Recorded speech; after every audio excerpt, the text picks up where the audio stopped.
আসসালামু আলাইকুম দর্শক, শুভেচ্ছা নিন। আপনাদের সবাইকে স্বাগত জানাচ্ছি আজকের অনুষ্ঠানে। আমি কনক সারোয়ার। দর্শক, বাংলাদেশের রাজনৈতিক ভবিষ্যৎ কোন দিকে যাচ্ছে? আর তত্ত্বাবধায়ক সরকারের আজকে ৩৭তম দিন অতিবাহিত হচ্ছে এবং নানা ঘটনা ঘটছে। সবকিছু নিয়ে আমরা কথা বলবো। আ আজকের এই অনুষ্ঠানটিতে যোগ দিয়েছেন এই মুহূর্তে যারা সোশ্যাল মিডিয়ায়, বিশেষ করে ইউটিউব চ্যানেলে যারা খুবই জনপ্রিয় ব্যক্তি, পিনাকিদা সহ, ইলিয়াস হোসেন সহ সবাই যোগ দিয়েছেন এবং এই অনুষ্ঠানটি Kanak Sarwar news, news tube TV, Ilias Hossain এবং আমার ফেসবুক পেজ এবং ফেসবুক অ্যাকাউন্ট, এই দুটি সকল চ্যানেল থেকে একযোগে প্রচারিত হচ্ছে এবং পাশাপাশি টুইটার চ্যানেলেও এটি সরাসরি সম্প্রচারিত হচ্ছে।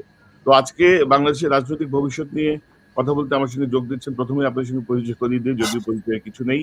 প্রথমেই আছেন ডক্টর মাহমুদুর রহমান। মাহমুদ ভাই আমার দেশের সম্পাদক এবং দীর্ঘদিন ধরে তিনি লেখালেখি করেন। তিনি বিনিয়োগ বোর্ডের চেয়ারম্যান ছিলেন এবং জ্বালানি উপদেষ্টা হিসেবে দায়িত্ব পালন করেছেন। মাহমুদ ভাই, আপনাকে স্বাগত জানাচ্ছি আজকের অনুষ্ঠানে। ধন্যবাদ কনক। আসসালামু আলাইকুম। দর্শক, আমার সঙ্গে যোগ দিচ্ছেন পিনাকি ভট্টাচার্য। পিনাকিদার ব্যাপারে তো বলার কিছুই নাই। পিনাকিদা এই সময়ের যেই গণ আন্দোলন, তাতে তার যে অবদান সেটি অনস্বীকার্য এবং তিনি একের পর এক দিন রাত খেটে ছাত্র জনতাকে উৎসাহ জুগিয়েছেন, নানা বিষয়ে চোখে ধরে আঙুল দিয়ে দেখিয়েছেন এবং এখনো দেখিয়ে চলেছেন। পিনাকিদা, আপনার প্রতি অশেষ কৃতজ্ঞতা, আপনি যোগ দিয়েছেন। ধন্যবাদ। দর্শক, আমাদের সঙ্গে যোগ দিচ্ছেন ইলিয়াস হোসেন, আরেক সোশ্যাল মিডিয়ার সৈনিক, আমার সাবেক সহকর্মী, একুশে টেলিভিশনের, এবং অনুসন্ধানী রিপোর্টার হিসেবে আসলে ইলিয়াসের তুলনা ইলিয়াসই। অনেক কাজ আপনারা দেখেছেন। তো ইলিয়াস, আপনাকে স্বাগত জানাচ্ছি আজকের অনুষ্ঠানে।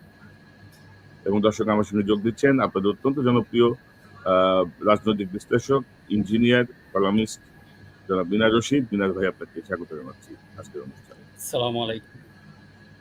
তো এই যে তারার মেলা, এত তারার মেলা, আমি নিজেই খুব এক্সাইটেড আজকের এই অনুষ্ঠানটি নিয়ে। তো আমরা প্রথমে শুরু করতে চাই ডক্টর মাহমুদুর রহমান আপনাকে দিয়ে।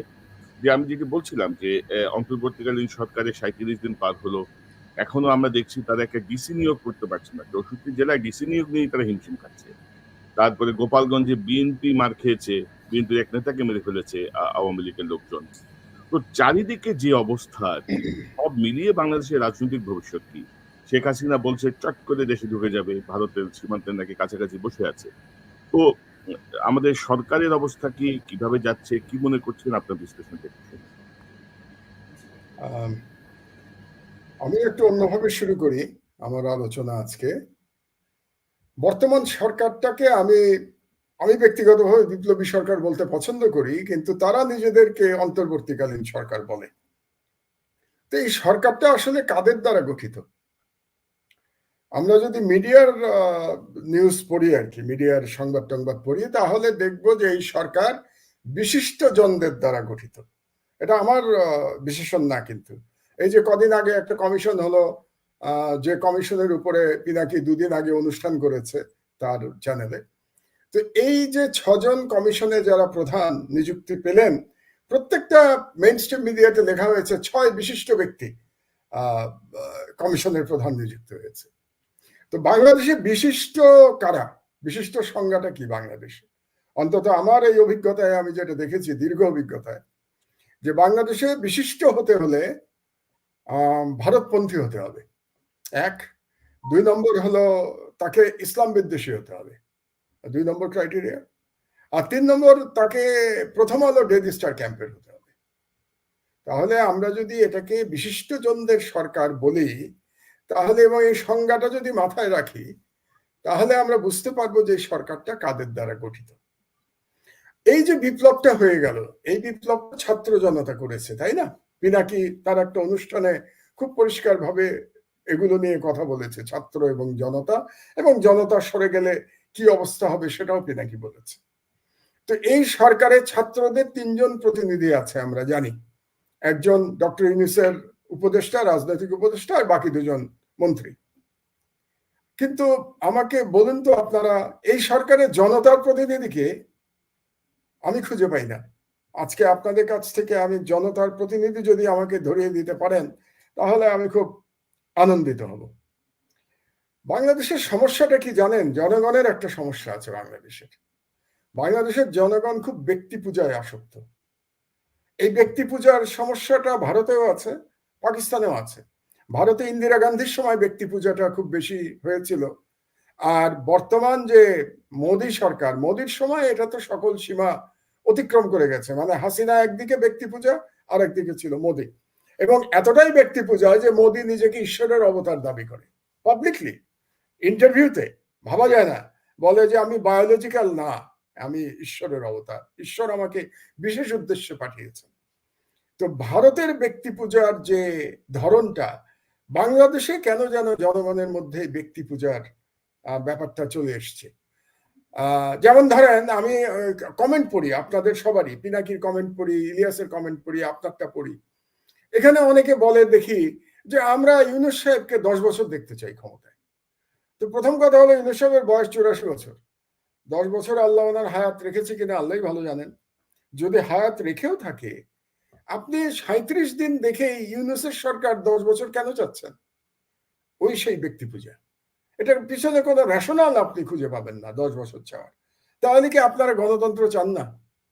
আপনারা গণতন্ত্র ছাড়াই চান যে এই সরকারটা চলতে থাকুক, 10 বছর ধরে প্রফেসর ইউনূস ক্ষমতায় থাকুক?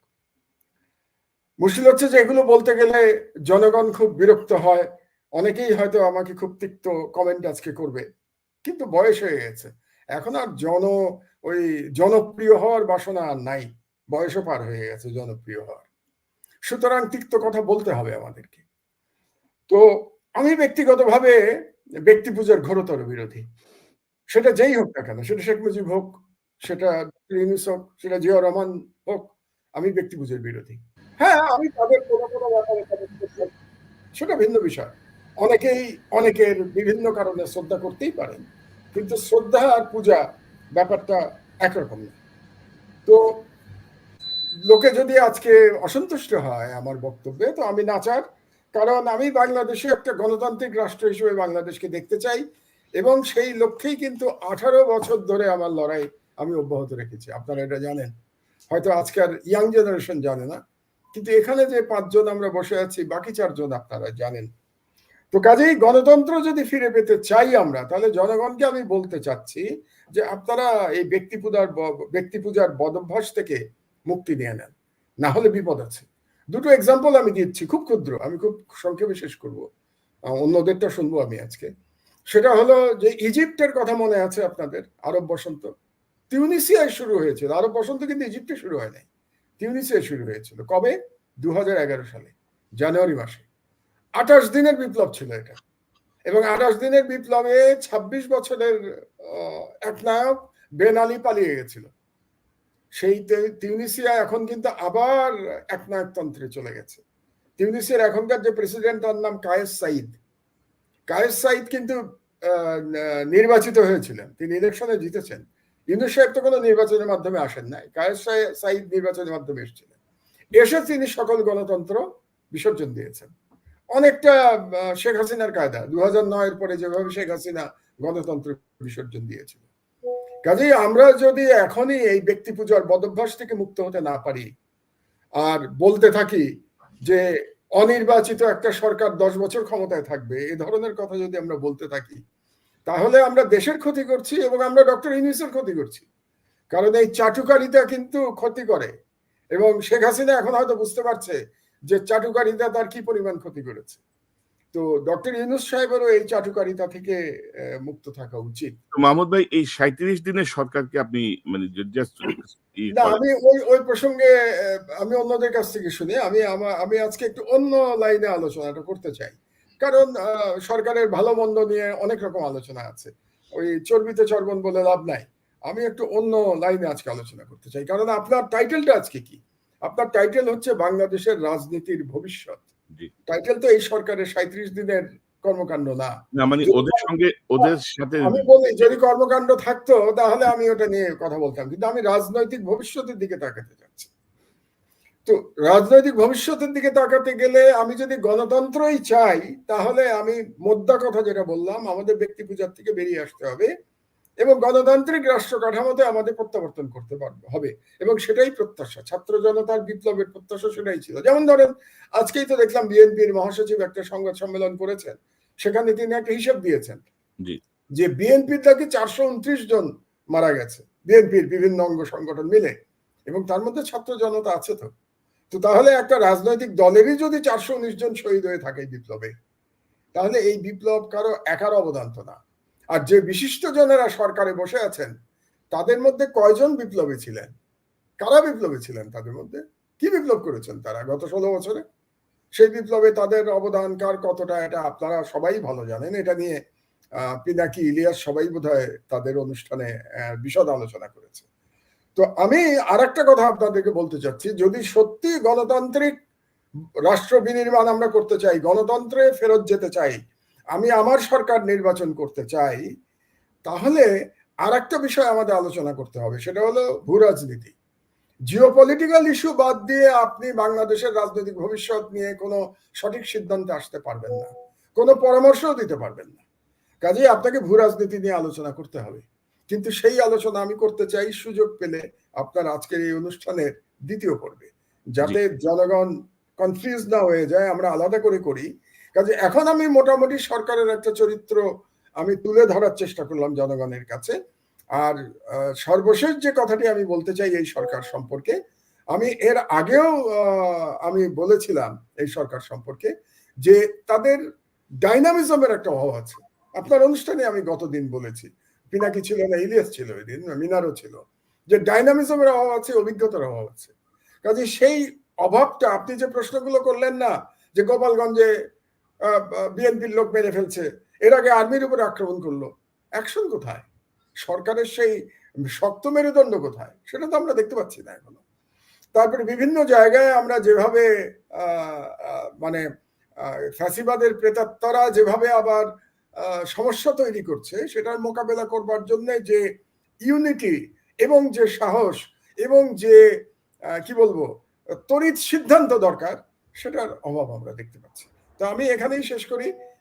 অন্যদের বক্তব্য আমি যা বললাম এই সম্পর্কে আপনার কনক, আপনার মন্তব্য, মিনার, পিনাকি, ইলিয়াস তাদের মন্তব্য শুনতে চাই। এবং দ্বিতীয় পর্যায়ে আমি একটু ভূ রাজনীতি নিয়ে আলোচনা করতে চাই। তাহলে আপনার রাজনৈতিক ভবিষ্যৎটা আমরা হয়তো পরিষ্কারভাবে জনগণকে বোঝাতে পারবো। আপনি চমৎকার ভাবে আপনি শুরু করেছেন এই আলোচনা প্রসঙ্গটা, এবং ধরেন যে এই 37 দিনে তাদের যে মতিগতি, বা আমরা ইতিমধ্যে দেখেছি নতুন একটা রাজনৈতিক প্ল্যাটফর্মের মতো ঘোষণা করা হয়েছে, জামাত বিএনপির মধ্যে একটা টেনশন তৈরি হয়েছে, নানা রকমের পরিস্থিতি তৈরি করা হচ্ছে। এই যেটি আমি বলছিলাম যে 64 জেলায় ডিসি নিয়োগ করতে পারে নাই, একবার ডিসি নিয়োগ হয়েছিল, সেটা নিয়ে আবার দুঃখ প্রকাশ করেছে। তো সব মিলিয়ে যে তালগোল অবস্থা আর কি, সে বিষয়টা আমি পিনাকিদা আপনার কাছে আসবো। ইলিয়াস, আপনার কাছ থেকে একটু শুরু করি, মাহমুদের পরে। আপনি কি মনে করছেন, যদি একটু সংক্ষেপে বলেন, রাজনৈতিক ভবিষ্যৎ কিভাবে দেখছেন আপনি? পিনাকিদা, মিনার রশিদ ভাই ওনারা সিনিয়র মানুষ, ওনাদেরকে দিলেই ভালো হইতো আমার আগে। জুনিয়র টেনশন, জুনিয়র পালসটা একটু বোঝা দরকার। একদম সিনিয়রের পরে জুনিয়র পালস, তারপর আমরা পিনাকিদা এবং মিনার ভাইয়ের কাছে যাব। যাই হোক, পিনাকিদাকে স্বাগত, স্বাগতম আমাদের এখানে। আমরা এটা মনে হয় আজকে 3 নাম্বার প্রোগ্রাম যাচ্ছে যে আমরা বাই রোটেশন এই প্রোগ্রামটা চালিয়ে যেতে চাই। কারণ আমার মনে আছে যে ৭১ টেলিভিশনে একটা প্রোগ্রাম যেত, সেটার নাম হচ্ছে এডিটরস গিল্ড। এই এডিটরস গিল্ডের ভেতরে মুজাম্মেল বাবু নিজে একজন বৃহত্তম মানে বড় আকারের শয়তান, আশপাশে কিছু শয়তান নিয়ে তারপরে সে বসতো।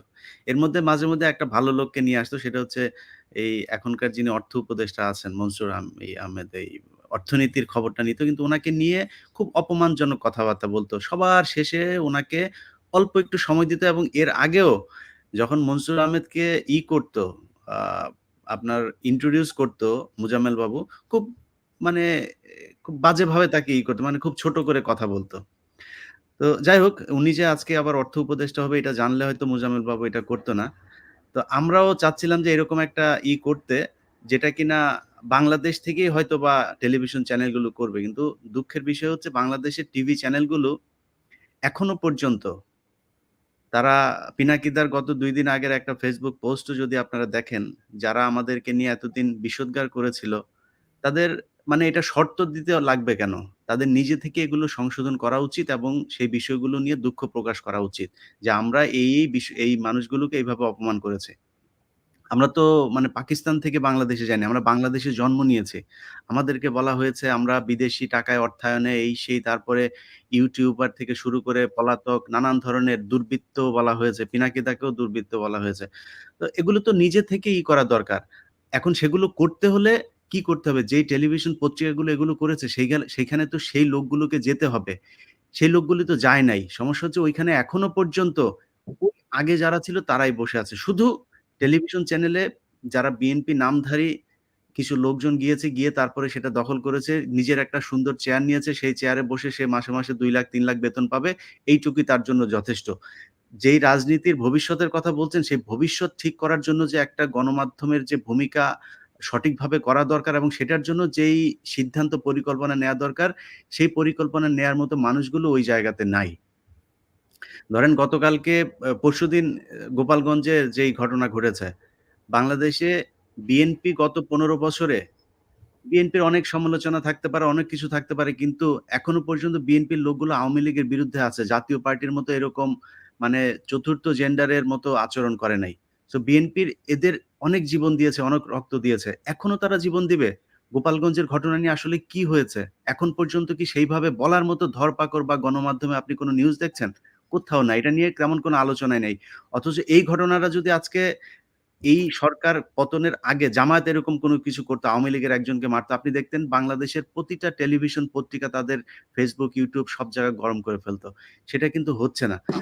আমার এই জায়গায় আপনারা যেই কজন আছেন সবাই নির্যাতিত।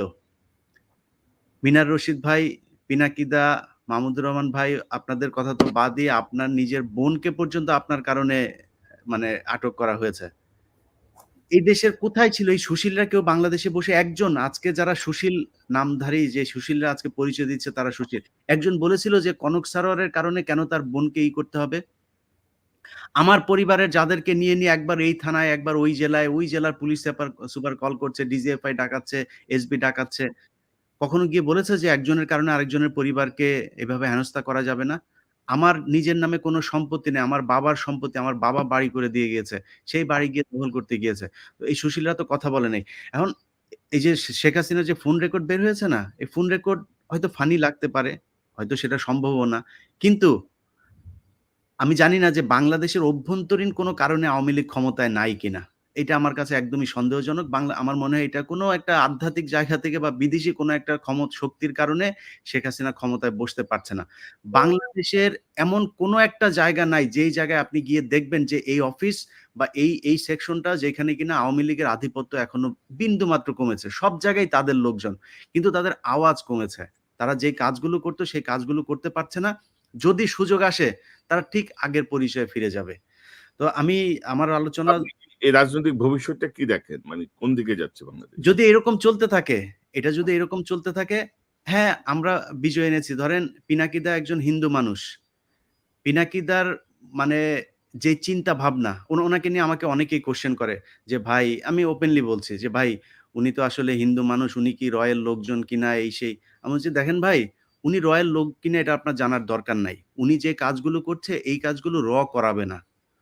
যদি করাইতো ওই উপরে চিল্লাপাল্লা গালাগালি করে তারপরে আওয়ামী লীগকে ধুইয়া দিত। কিন্তু উনি যে মানে একদম আ ইনভেস্টিগেটিভ যে প্রোগ্রাম গুলো করে এখান থেকে অনেক কিছু শিখার আছে। আপনাকে এখান থেকে বুঝতে হবে যে ইন্ডিয়া বা এর যে গোপন তৎপরতাগুলো সেগুলো নিয়ে যে কাজ করে সে এর এজেন্ট হইতে পারে না। যদি হয় তাহলে পিনাকিদা বিশাল বড় আকারের অন্য লেভেলের এক এর এজেন্ট হবে। সেটা পর্যন্ত আমরা এখনো চিন্তার বাইরে আরকি। ওইটা ডাইমেনশন কত পিনাকিদা নম্বর ডাইমেনশন এর ঠিক নাই। পিনাকিদা মনস্তাত্ত্বিকভাবে এবং তার গবেষণার মাধ্যমে যেভাবে কাজ করেছেন এবং না, মানুষের না বিশ্বাস এটা আমি শেষ করে দিচ্ছি যে পিনাকিদা যেই কাজগুলো করে, পিনাকিদাকে নিয়ে ওই চিন্তা করার কোনো সুযোগ নাই। কিন্তু যারা আজকে বাংলাদেশ স্বাধীন করে তারপরে সেই বা ৭১ সালের আপনার ৭২ সালে আওয়ামী লীগ যেভাবে এসে ক্ষমতায় বসেছে, এরকম অনেকে এখন চেষ্টা করছে যে ডক্টর ইউনূসকে ভাঙিয়ে যদি একটু সুযোগ সুবিধা নেওয়া যায়, যেটা মাহমুদুর রহমান ভাই বলেছেন যে অনেকদিন থাকতে হবে, ১০ বছর থাকতে হবে, কোনো রাজনীতি চলবে না। এরকম কিছু মানুষ আছে। ডক্টর মোহাম্মদ ইউনূসও কিন্তু কোনোদিন বলে নাই যে সে মানে আজন্মকাল সে ক্ষমতায় থাকবে, অনেকদিন ক্ষমতায় সে এরকম কিছু বলেনি। সে বলেছে একটা সংস্কার করবে তারপর চলে যাবে তারা। কিন্তু তারা চাচ্ছে এখন সেই মানুষগুলো কি সেই মানুষগুলোর চিন্তাভাবনা হচ্ছে কর্নেল তাহেরের মতো। বাংলাদেশকে একটা সেকুলার রাষ্ট্র করতে হবে। ভারত যে প্রেসক্রিপশন দেয় সেই প্রেসক্রিপশন অনুযায়ী অন্য কারোর মাধ্যমে, এটা শেখ হাসিনার মাধ্যমে তো পুরোপুরি করা যায় না, অন্য কারোর মাধ্যমে সেটা করা সম্ভব। এবং এরা দেখবেন এই যে সামনে পাঠ্যপুস্তক নিয়ে যে আলোচনা আসবে, এই আলোচনায় তারা ভেটো দেবে। জাতীয় সঙ্গীত পরিবর্তন নিয়ে যে কথা হচ্ছে সেটাতেও কিন্তু তারা ভেটো দিচ্ছে এখন। সো এই মানুষগুলোর হাতে যদি এটা থাকে, এরা যদি নাকি মানে আমাদের আলোচনাকে কোনো গুরুত্বই না দেয়, পাত্তাই না দেয়, বা পিনাকিদা বলেন, মাহমুদুর রহমান বলেন, আপনি বলেন, মিনার রশিদ বলেন, মুশফিক ভাই দেশে যাওয়ার পরে হয়তো তাকে একটু পাত্তা দেওয়া হচ্ছে। তিনি এখানে থাকা অবস্থায় কিন্তু তাকে নিয়ে ওইভাবে আলোচনা করা হয় নাই। তো আমরা গেলেও হয়তো এরকম কিছু দৌড়াদৌড়ি দেখা যাবে। তো বেসিক্যালি যারা কিনা এখন এই সিদ্ধান্তগুলো গ্রহণ করছে, তারা যদি এই সিদ্ধান্ত গ্রহণ করতে পারে, প্রথম আলো এবং ডেইলি স্টারের যেই মানে সুশীল মার্কা যেই কথাবার্তা তারা তুলে ধরতে চাচ্ছে, সেটা যদি করা সম্ভব হয়, তাহলে বাংলাদেশ একটা সেকুলার রাষ্ট্রের দিকে যাবে আমি মনে করি। এবং এখানে রাজনীতি বলতে রাজনৈতিক দলের হাতে রাজনীতি পট পরিবর্তনের কোনো সুযোগ থাকবে না। হুম, ধন্যবাদ ইলিয়াস। পিনাকিদা, একটু আপনার কাছে আসি। এই পর্যন্ত ধরেন আপনি আমার সাথে অনেক আগে, আরো ৩ বছর আগে বোধহয় আমরা সর্বশেষ শো করছিলাম এই চ্যানেলে। তো কিভাবে দেখেন? মানে আপনি নিজেও তো আসলে ধরেন কথা বলতে যেয়ে অনেক রকমের আক্রমণের শিকার হয়েছেন। অনেক রকমের ভার্সন আপনাকে নিয়ে করা হয়েছে। তারপর আপনি চালিয়ে গেছেন এবং আপনার যেই এত ফ্রান্সের যে ব্যস্ত জীবন তার মধ্যেও যেই মানে অ পড়াশোনা করে তথ্য দিয়ে তথ্য-উপাত্ত বিশ্লেষণ দিয়ে যে তুলে ধরা। তো তাতে আপনি এর মধ্যে বেশ কিছু ইঙ্গিত দিয়েছেন আপনার অনুষ্ঠানগুলোয় বাংলাদেশের রাজনৈতিক ভবিষ্যৎ নিয়ে। আমরা আরেকটু স্পেসিফিক আপনার কাছে শুনতে চাই। যে এই এখন আপনার অবস্থানটা কি? কি মনে করেন? কিভাবে দেখছেন? কোন দিকে যাচ্ছে বাংলাদেশ? ধন্যবাদ কনক। এখানে আরো ধন্যবাদ মাহমুদ ভাই, ইলিয়াস এবং মনির ভাই। আ আমরা পরস্পর কিন্তু মাঝে, মাঝে জানে না বোধহয় এটা দর্শকেরা, আমরা পরস্পর মাঝে, মাঝে কথাবার্তা বলি। হ্যাঁ? আমার সবচেয়ে বেশি কথাবার্তা বলা হয় সম্ভবত মনির ভাইয়ের সাথে, মিনার রশিদ ভাইয়ের সাথে। তারপরে কথাবার্তা বলি ইলিয়াসের সাথেও তো ২ দিন আগেই বোধহয় কথা বললাম আমি। ইলিয়াসের সাথেও কথা বলা হয়, মাহমুদ ভাইয়ের সাথেও কথা বলা, আপনার সাথে তো হয়ই। তো আমরা যে অ্যাক্টিভিজমটা বিগত সময়কালে চালিয়ে গেছি, আমরা পারস্পরিক যোগাযোগ এবং পারস্পরিক একটা নির্ভরশীলতার মাধ্যমেই এটা আমরা চালিয়েছি। এবং আমাদের মধ্যে একটা কমন আন্ডারস্ট্যান্ডিং আছে যে আমরা কোন দিকে যাচ্ছি, কি করব, কি করা উচিত সেটা নিয়ে। যেমন ইলিয়াস আমাকে ২ দিন আগেই বোধহয়, না ১ সপ্তাহ আগে বোধহয় ফোন করলো ইলিয়াস। ফোন করলে বলল যে, "দাদা ওই যে জাতীয় সংগীতের ব্যাপারটা নিয়ে একটু ধরেন, আমরা সবাই মিলে একসাথে একটু কথা বলি।" আমি ইলিয়াসকে বলছিলাম যে, যদি সংবিধান পরিবর্তন করি তাহলে তো জাতীয় সংগীত", এটা আমার স্ট্যান্ড ছিল আরকি। জাতীয় সংগীত এমনিতেই পরিবর্তন হয়। তো ইলিয়াস আমাকে বোঝালো যে, "না, এটা কিন্তু নাও হইতে পারে।" হ্যাঁ? মানে সংবিধান পুরোটা পরিবর্তিত হইলো, জাতীয় সংগীতটা আগেরটাই থাকলো, এটাও হইতে পারে। তো আমরা এই লেভেল পর্যন্ত খুঁটিনাটি বিষয় পর্যন্তও কিন্তু আলোচনা করি, শেয়ার করি বিভিন্ন জনের এখানে যারা আছি এট লিস্ট আমরা আ এটা শেয়ারটা করি। তো আমাদের এই সবারই যেটা চাওয়া, এটা কমন চাওয়া যেটা, মানে হয়তো আমাদের অনেকের বিভিন্ন রকমের ফ্রাস্ট্রেশন আছে। তো কমন চাওয়া যেটা, সেটা ১ নাম্বার হচ্ছে যে বাংলাদেশে আর ফ্যাসিবাদ কখনো ফিরে আসবে না, নাম্বার 1। নাম্বার 2, বাংলাদেশ এই স্বৈরশাসন, তীব্র স্বৈরশাসন, আমাদের গণতান্ত্রিক অধিকার হরণ এবং বাংলাদেশকে ইন্ডিয়ার ভেসেল স্টেট বানানোর যে চেষ্টা, এটা শুরু হইছে আওয়ামী লীগের হাত ধরে এবং আওয়ামী লীগ এটা করছে। সো আওয়ামী লীগের রাজনীতি যেন বাংলাদেশে আর কখনো দাঁড়াতে না পারে। ৩ নাম্বার, বাংলাদেশে যে ভারতীয় আধিপত্যবাদ যেটা প্রতিষ্ঠিত হয়েছিল আওয়ামী লীগের মাধ্যমে, হাসিনা সরকারের মাধ্যমে, সেই ভারতীয় আধিপত্যবাদ যেন হাত গুটায়। আমরা যেন আমাদের মর্যাদা নিয়ে আমাদের স্বাধীনতা সার্বভৌমত্বকে রক্ষা করতে পারি এবং জাতীয় মর্যাদাকে যেন আমরা ঊর্ধ্বে তুলে ধরতে পারি। ৩ নাম্বার। ৪ নাম্বার, বাংলাদেশ যেন একটা ডেমোক্রেটিক গণতান্ত্রিক রাষ্ট্র হিসেবে বিকশিত হয়। এর সম্ভাবনাটা যেন সেভাবে বিকশিত হয়। এই ৪ টা আমাদের আকাঙ্ক্ষা। আমি মনে করি যে এই ব্যাপারে আমরা সবাই এখানে যারা আছি ৪-৫ জন, আমরা সবাই একমত এবং এটার জন্য আমাদের সমস্ত অ্যাক্টিভিজম ডেডিকেটেড ছিল সো ফার। তো তারপরে একটা বিপ্লব হলো। এই বিপ্লবটা যে হয়ে যাবে এটা আমি যতই বলি যে আমি অনেক আশা দেখাইছি, মানুষজন আমাকে বলতো যে, "আপনি তো প্রত্যেকদিন হাসিনারে ফেলায় দেন।" হ্যাঁ, আমি দেখাইছি এটা, কিন্তু স্টিল এটা এখন আমার কাছে স্বপ্নের মতো যে এটা সম্ভব হইছে। এটা এম এ এ হাসিনা পালিয়ে গেছে এবং ফ্যাসিবাদ পরাজিত হইছে এইভাবে। অ্যা এবং আমার এটা এখানে ইলিয়াস যতই বলুক, ইলিয়াস যতই পেসিমিস্টিক ওয়েতে বলুক, আমি মনে করি না যে আওয়ামী লীগ আর জীবনে স্বনামে বা হাসিনার পরিবার কখনো বাংলাদেশে প্রতিষ্ঠা পাবে, এটা সম্ভব না। কিন্তু ধরেন যে আমরা যে আকাঙ্ক্ষাটা নিয়ে এই কাজগুলো করলাম, সে আকাঙ্ক্ষার কাছাকাছি যেতে পারলাম না, কাছাকাছিও যেতে পারলাম না।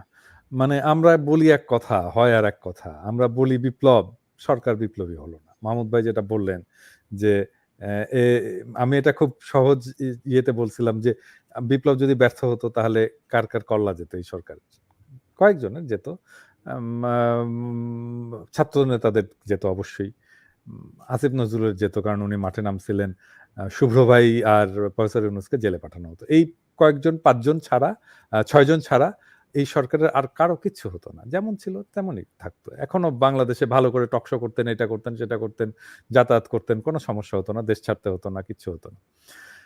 তো তার মানে এই সরকারের যদি হাসিনার থ্রেট বা বিপ্লব ব্যর্থ হলে এদের কারোই কোনো ক্ষতি হতো না।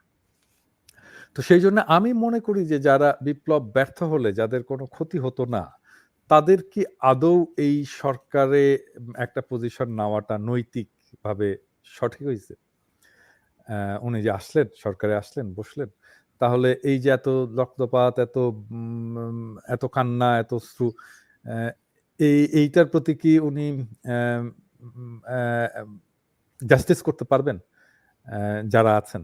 আমি বাদ দিলাম, মানে প্রফেসর ইউনূস ডাকছেন অথবা যেভাবে হোক ছাত্ররা ডাকছে বা কিভাবে হয়েছে আমি জানি না, কিভাবে সিলেকশন হয়েছে আমি জানি না, কিন্তু উনারা যে আছেন, উনাদের কি উচিত হয়েছে যে এই পজিশনটা নেওয়ার? উচিত হয়নি। নৈতিকভাবে এটা কিন্তু মরালি রাইট না।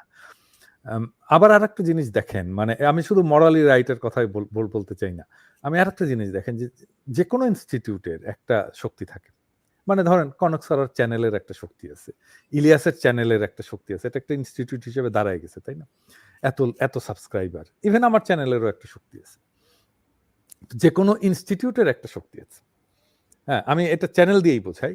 ধরেন কনক, আপনার সাবস্ক্রাইবার কত এখন? এই 9 এর কাছাকাছি, 9 লাখের কাছাকাছি। 9 লাখ সাবস্ক্রাইবার। তো এইটা কিন্তু আপনার চ্যানেলের একটা অর্গানিক একটা শক্তি। মানে কনক সার্ভার বাদ দিলেও আপনার চ্যানেলের একটা অর্গানিক শক্তি হচ্ছে 9 লাখ সাবস্ক্রাইবার আছে, যার কাছে আপনি চ্যানেলে যাই তোলেন না কেন, আপ করেন না কেন, একটা নোটিফিকেশন যাবে এবং তাদেরকে দেখার জন্য ইউটিউব নিজের তরফ থেকেই তাদেরকে বলবে যে আসো এখানে দেখো, তোমার এই চ্যানেলে নতুন কন্টেন্ট আপ হয়েছে, তাই না? এটা কিন্তু চ্যানেলের একটা অর্গানিক শক্তি। হ্যাঁ, বাট এইটার সাথে কনক সারোয়ার একজন ফিগার হিসেবে তার শক্তিটা যুক্ত হয়ে এই কনক সারোয়ার চ্যানেলের যে ওভারঅল ইনফ্লুয়েন্স সেটা তৈরি হয়, তাই না? আমার চ্যানেলও তাই, ইলিয়াসের চ্যানেলও তাই। তো রাষ্ট্রেরও সেরকম একটা শক্তি থাকে, অর্গানিক শক্তি। রাষ্ট্রের আমলাতন্ত্র থাকে, তার ব্যুরোক্রেসি থাকে, তার প্রশাসন থাকে, তার ইনস্টিটিউটগুলো থাকে, এগুলো সবগুলো মিলেই শক্তি।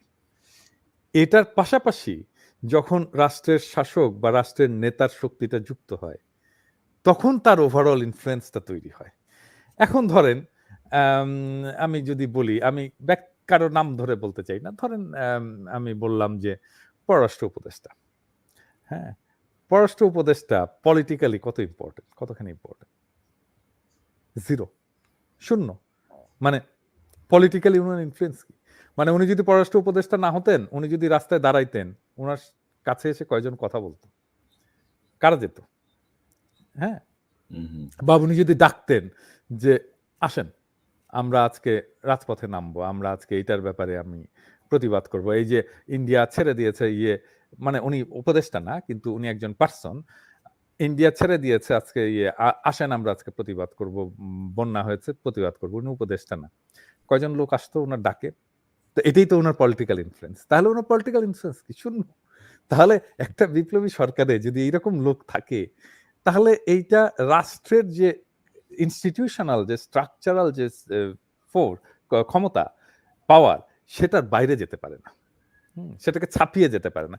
এটাকে যখন ছাপিয়ে যায় তখন রাষ্ট্র এবং ওই সময়ের শাসনটা একটা ফেনোমেনা হয়ে ওঠে। আমরা যদি এটা ক্ষেত্রে দেখি, ধরেন আমরা যদি জিয়াউর রহমানের ক্ষেত্রে দেখি, জিয়াউর রহমান যখন আসলেন, ক্ষমতায় আসলেন, একটা রাষ্ট্র ছিল, কিন্তু জিয়াউর রহমান তার পার্সোনাল কারিশমাটাকে এমন একটা জায়গায় নিয়ে গেলেন যে উনি এই রাষ্ট্র ছাপিয়ে উনি একটা ব্যাপক একটা প্রভাব সৃষ্টি করতে পারলেন, তাই না? তো সেই জিনিসটা যখন হলো না, তাহলে এই বিপ্লবটা রিডিউসড হয়ে যায়। মানে বিপ্লবের লোক নাই রাষ্ট্রের মধ্যে, রাষ্ট্র ক্ষমতার মধ্যে, এবং এটা বিপ্লবী সরকার হয় না, এবং যারা যায় তাদের পার্সোনাল ক্যারিশমাটা এমন একটা জায়গায় না যে তারা এই রাষ্ট্রকে কিছু দিতে পারছেন, হ্যাঁ, কিছু পারছেন না দিতে। তো সেই জন্যে মাহমুদ ভাই যেটা বললেন যে স্লো, এটা এটা এটা ফাংশন করছে যেভাবে, যেভাবে রেসপন্ড করছে একটা ইস্যুতে, সেটা অনেক স্লো, এটা খুব এফেক্টিভ না। সেটা সেই কারণেই হচ্ছে। এখন ধরেন একজন ইন্ডাস্ট্রিতে হচ্ছে, ইন্ডাস্ট্রিতে আনরেস্ট হচ্ছে, তো বা আনসারে বিদ্রোহ হচ্ছে। তো আনসারে বিদ্রোহ হচ্ছে ওইখানে যে যদি স্বরাষ্ট্র উপদেষ্টা যদি যে দাঁড়িয়ে ওদের সামনে যদি কনফ্রন্ট করতে না পারেন, তাহলে তো কি হলো, তাই না? তাহলে তো হবে না। তো তাহলে এই সরকারের এমন লোকজন থাকা দরকার ছিল যে এখানে সামনে দাঁড়িয়ে কনফ্রন্ট করতে পারবে এই ইস্যুগুলোতে। হ্যাঁ, তো ধরা যাক, আমি একটা এক্সাম্পল দিচ্ছি। ধরা যাক যে বাংলাদেশের মিডিয়াতে, এখানে যদি কনক স্যার ইলিয়াস যেই ফ্রাস্ট্রেশনের কথা বলল যে এই কাজ করছে মিডিয়া, আমাদেরকে ডেমোনাইজ করেছে, আমাদেরকে অপমান করেছে, ইত্যাদি ইত্যাদি।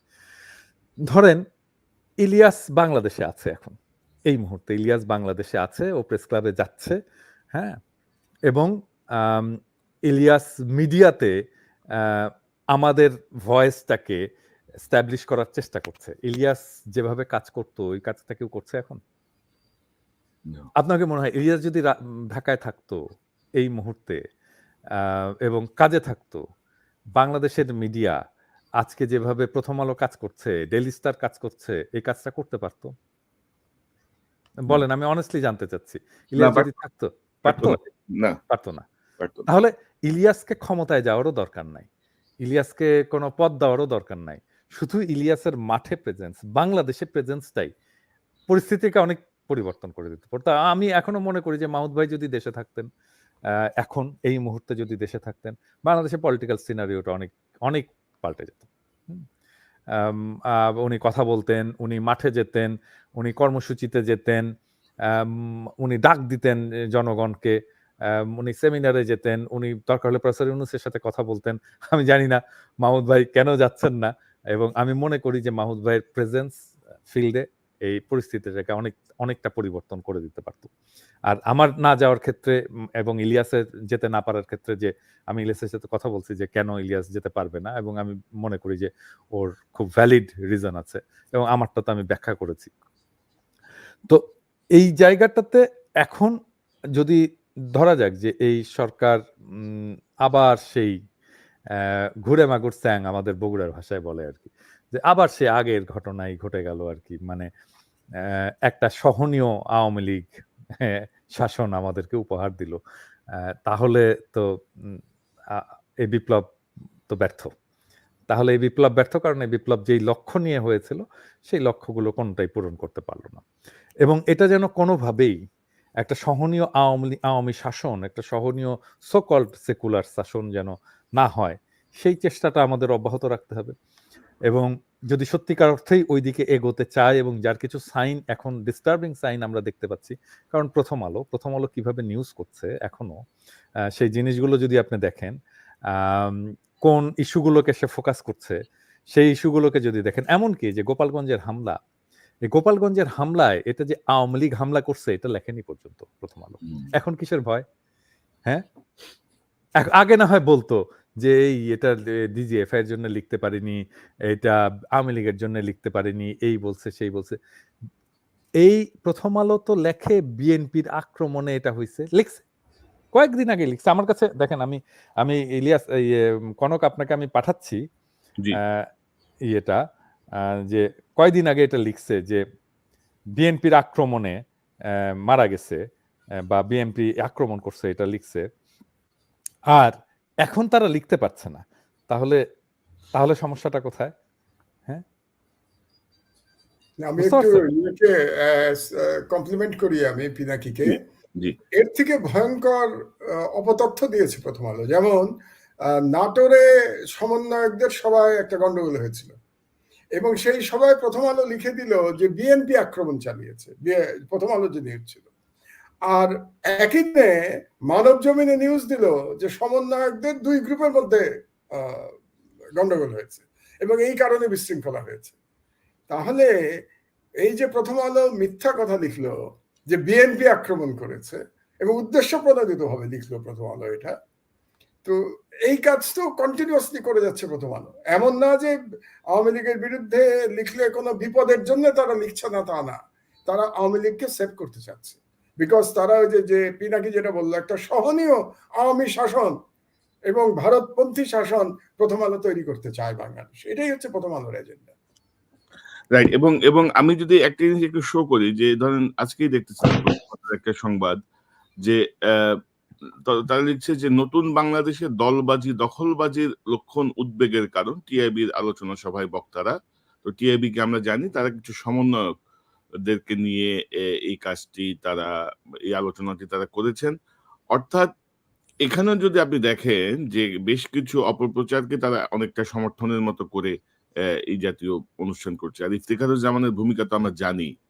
মানে ২০০৯ সালে ২০০১ সালে আওয়ামী লীগ সরকারের দুর্নীতির দায় পুরো বিএনপির উপর চাপানো হয়েছিল। দুর্নীতিতে ফার্স্ট। আর গত ১৫ বছরে দুর্নীতির ধারে কাছেও কিন্তু টিআইবি নাই। বাংলাদেশের অবস্থান ১৩, ১৪, ২৪ এরকম। তারা বিশ্লেষণের স্টাইলটাই তারা চেঞ্জ করে ফেলছে আওয়ামী লীগকে সেভ করার জন্য। ইলিয়াস, আমি আপনাকে পাঠাইছি, এই যে দেখেন ১২ তারিখে এই প্রথম আলো ১২ই সেপ্টেম্বরে একটা শিরোনাম, বিএনপির নেতাকর্মীদের হামলায় ২০ ছাত্র আহত। এবং এখানে খুব স্পষ্টভাবে বলছে যে বিএনপি এটা করেছে। আর তার ২ দিন পরে যখন গোপালগঞ্জে মারা গেল, তখন সে লিখছে, টাইটেল হচ্ছে স্বেচ্ছাসেবক দলের নেতা নিহত। আচ্ছা, নিউজের মধ্যে কি লিখছে? নিউজের মধ্যে লিখছে বিএনপির নেতাকর্মীদের অভিযোগ আওয়ামী লীগের নেতাকর্মীরা এই হামলা চালিয়েছেন। এটা সাংবাদিকতা? এবং আমি চ্যানেল আইতে একটা দেখেছি, চ্যানেল আইতে দেখেছি যে বিএনপির এই স্বেচ্ছাসেবক দল নেতা নিহত হয়েছেন গ্রামবাসীর সাথে একটা ইয়ের কারণে। হ্যাঁ, গ্রামবাসীর পিটুনিতে তিনি মারা যান। চ্যানেল আইতে এই নিউজটা আমি দেখেছি। তো তো প্রথম আলো তো ঠিক হয়নি, ডেইলি স্টার তো ঠিক হয়নি। হ্যাঁ, প্রথম আলো ঠিক হয়নি, ডেইলি স্টার ঠিক হয়নি। আমি কিন্তু আমার ভিডিওগুলোতে কন্টিনিউয়াসলি বলেছিলাম, কয়েকটা জিনিস আমি বলেছিলাম যে প্রথম আলোর মাতব্বরি, হ্যাঁ, প্রথম আলোকে উৎখাত করতে হবে, ডেইলি স্টারকে উৎখাত করতে হবে, ছায়ানটকে উৎখাত করতে হবে, উদীচীকে উৎখাত করতে হবে, সিপিবিকে উৎখাত করতে হবে। এগুলো যদি উৎখাত না হয় তাহলে মানে বাকশাল এবং আওয়ামী শাসন এবং আওয়ামী ন্যারেটিভ, আওয়ামী ফ্যাসিবাদ এটা উৎখাত হবে না। এগুলো পার্ট অফ দিস ফ্যাসিবাদ। এই এই প্রথম আলো, এই ডেইলি স্টার, এরাই এই ফ্যাসিবাদ তৈরি করেছে।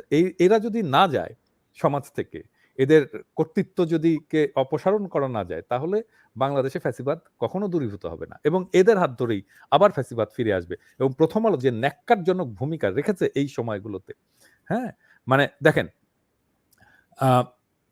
৬ তারিখ থেকে ৬ তারিখ থেকে ৯ তারিখ পর্যন্ত কতজন মারা গেছে সেটা নিয়ে একটা প্রথম রিপোর্টটা করছে, ৬ থেকে ৯ তারিখ পর্যন্ত কতজন মারা গেছে। কিন্তু এই বিপ্লবের সময় কতজন মারা গেছে সেইটার কোনো অনুসন্ধানের রিপোর্ট নাই। আচ্ছা, আর একটা জিনিস দেখেন যে এখন তো আওয়ামী লীগ নাই, এখন তো হাসিনা নাই। হাসিনার আমল নিয়ে প্রথম আলো, ডেইলি স্টার একটা অনুসন্ধানের রিপোর্ট করেছে এই সময়? হাসিনার দুর্নীতি নিয়ে কোনো কিছু করেছে? ডিজিএফআই নিয়ে, আয়নাঘর নিয়ে কোনো কিছু করেছে? করেনি। তাহলে কি হলো? তো আপনি তো আপনার বিজয়টা আসলেই অর্জিত হয়েছে কিনা সেটা দেখবেন কোথায়? দেখবেন যে এই যে বাংলাদেশের যে মিডিয়া, সেই মিডিয়াতে কিভাবে আপনি রিপ্রেজেন্টেড হচ্ছেন। তো বাংলাদেশের মিডিয়াতে আপনি কিভাবে রিপ্রেজেন্টেড হচ্ছেন? দাদা, এই প্রথম আলো রিয়েল এস্টেট কিন্তু আবার নতুন করে কিংস পার্টির পেছন গঠনের জন্য কিন্তু করবে, অবশ্যই করবে। এবং এরা দেখবেন, এরা সেই আরেকটা নতুন দল, আবার সেই -2 ফর্মুলা, মাইনাস হাসিনা তো হয়ে গেছেই, আর মাইনাস বিএনপি করার জন্য একটা নতুন দল তৈরি করার জন্য দেখবেন তারা কতজনকে ইয়ে করে, কতজনকে তারা প্রমোট করে, কতজনকে তারা স্পেস দেয় এবং তারা ফিগার তৈরি করার চেষ্টা করে। দেখবেন এটা এটা একেবারে মানে টেক্সট বুক এক্সাম্পল। ঠিক এইভাবেই ইন্ডিয়া কাজ করে, ঠিক এইভাবে ইন্ডিয়া কাজ করে। এবং প্রথম আলো যে একটা ইন্ডিয়ান মিডিয়া, প্রথম আলো যে ভারতের মিডিয়া, এ ব্যাপারে কি কারো কোনো সন্দেহ আছে? না, মানে কোনো সন্দেহ নেই। মানে প্রথম আলো কার সাথে পার্টনারশিপ? এই যে চরকির পার্টনারশিপ কার সাথে? ইন্ডিয়ার সাথে পার্টনারশিপ। তো এই বাংলা ইন্ডিয়ান হাই কমিশনার বাংলাদেশে কোন মিডিয়া হাউসে যায়, সাইন করে, এমওইউ সাইন করে? প্রথম আলোতে তো, তাই না?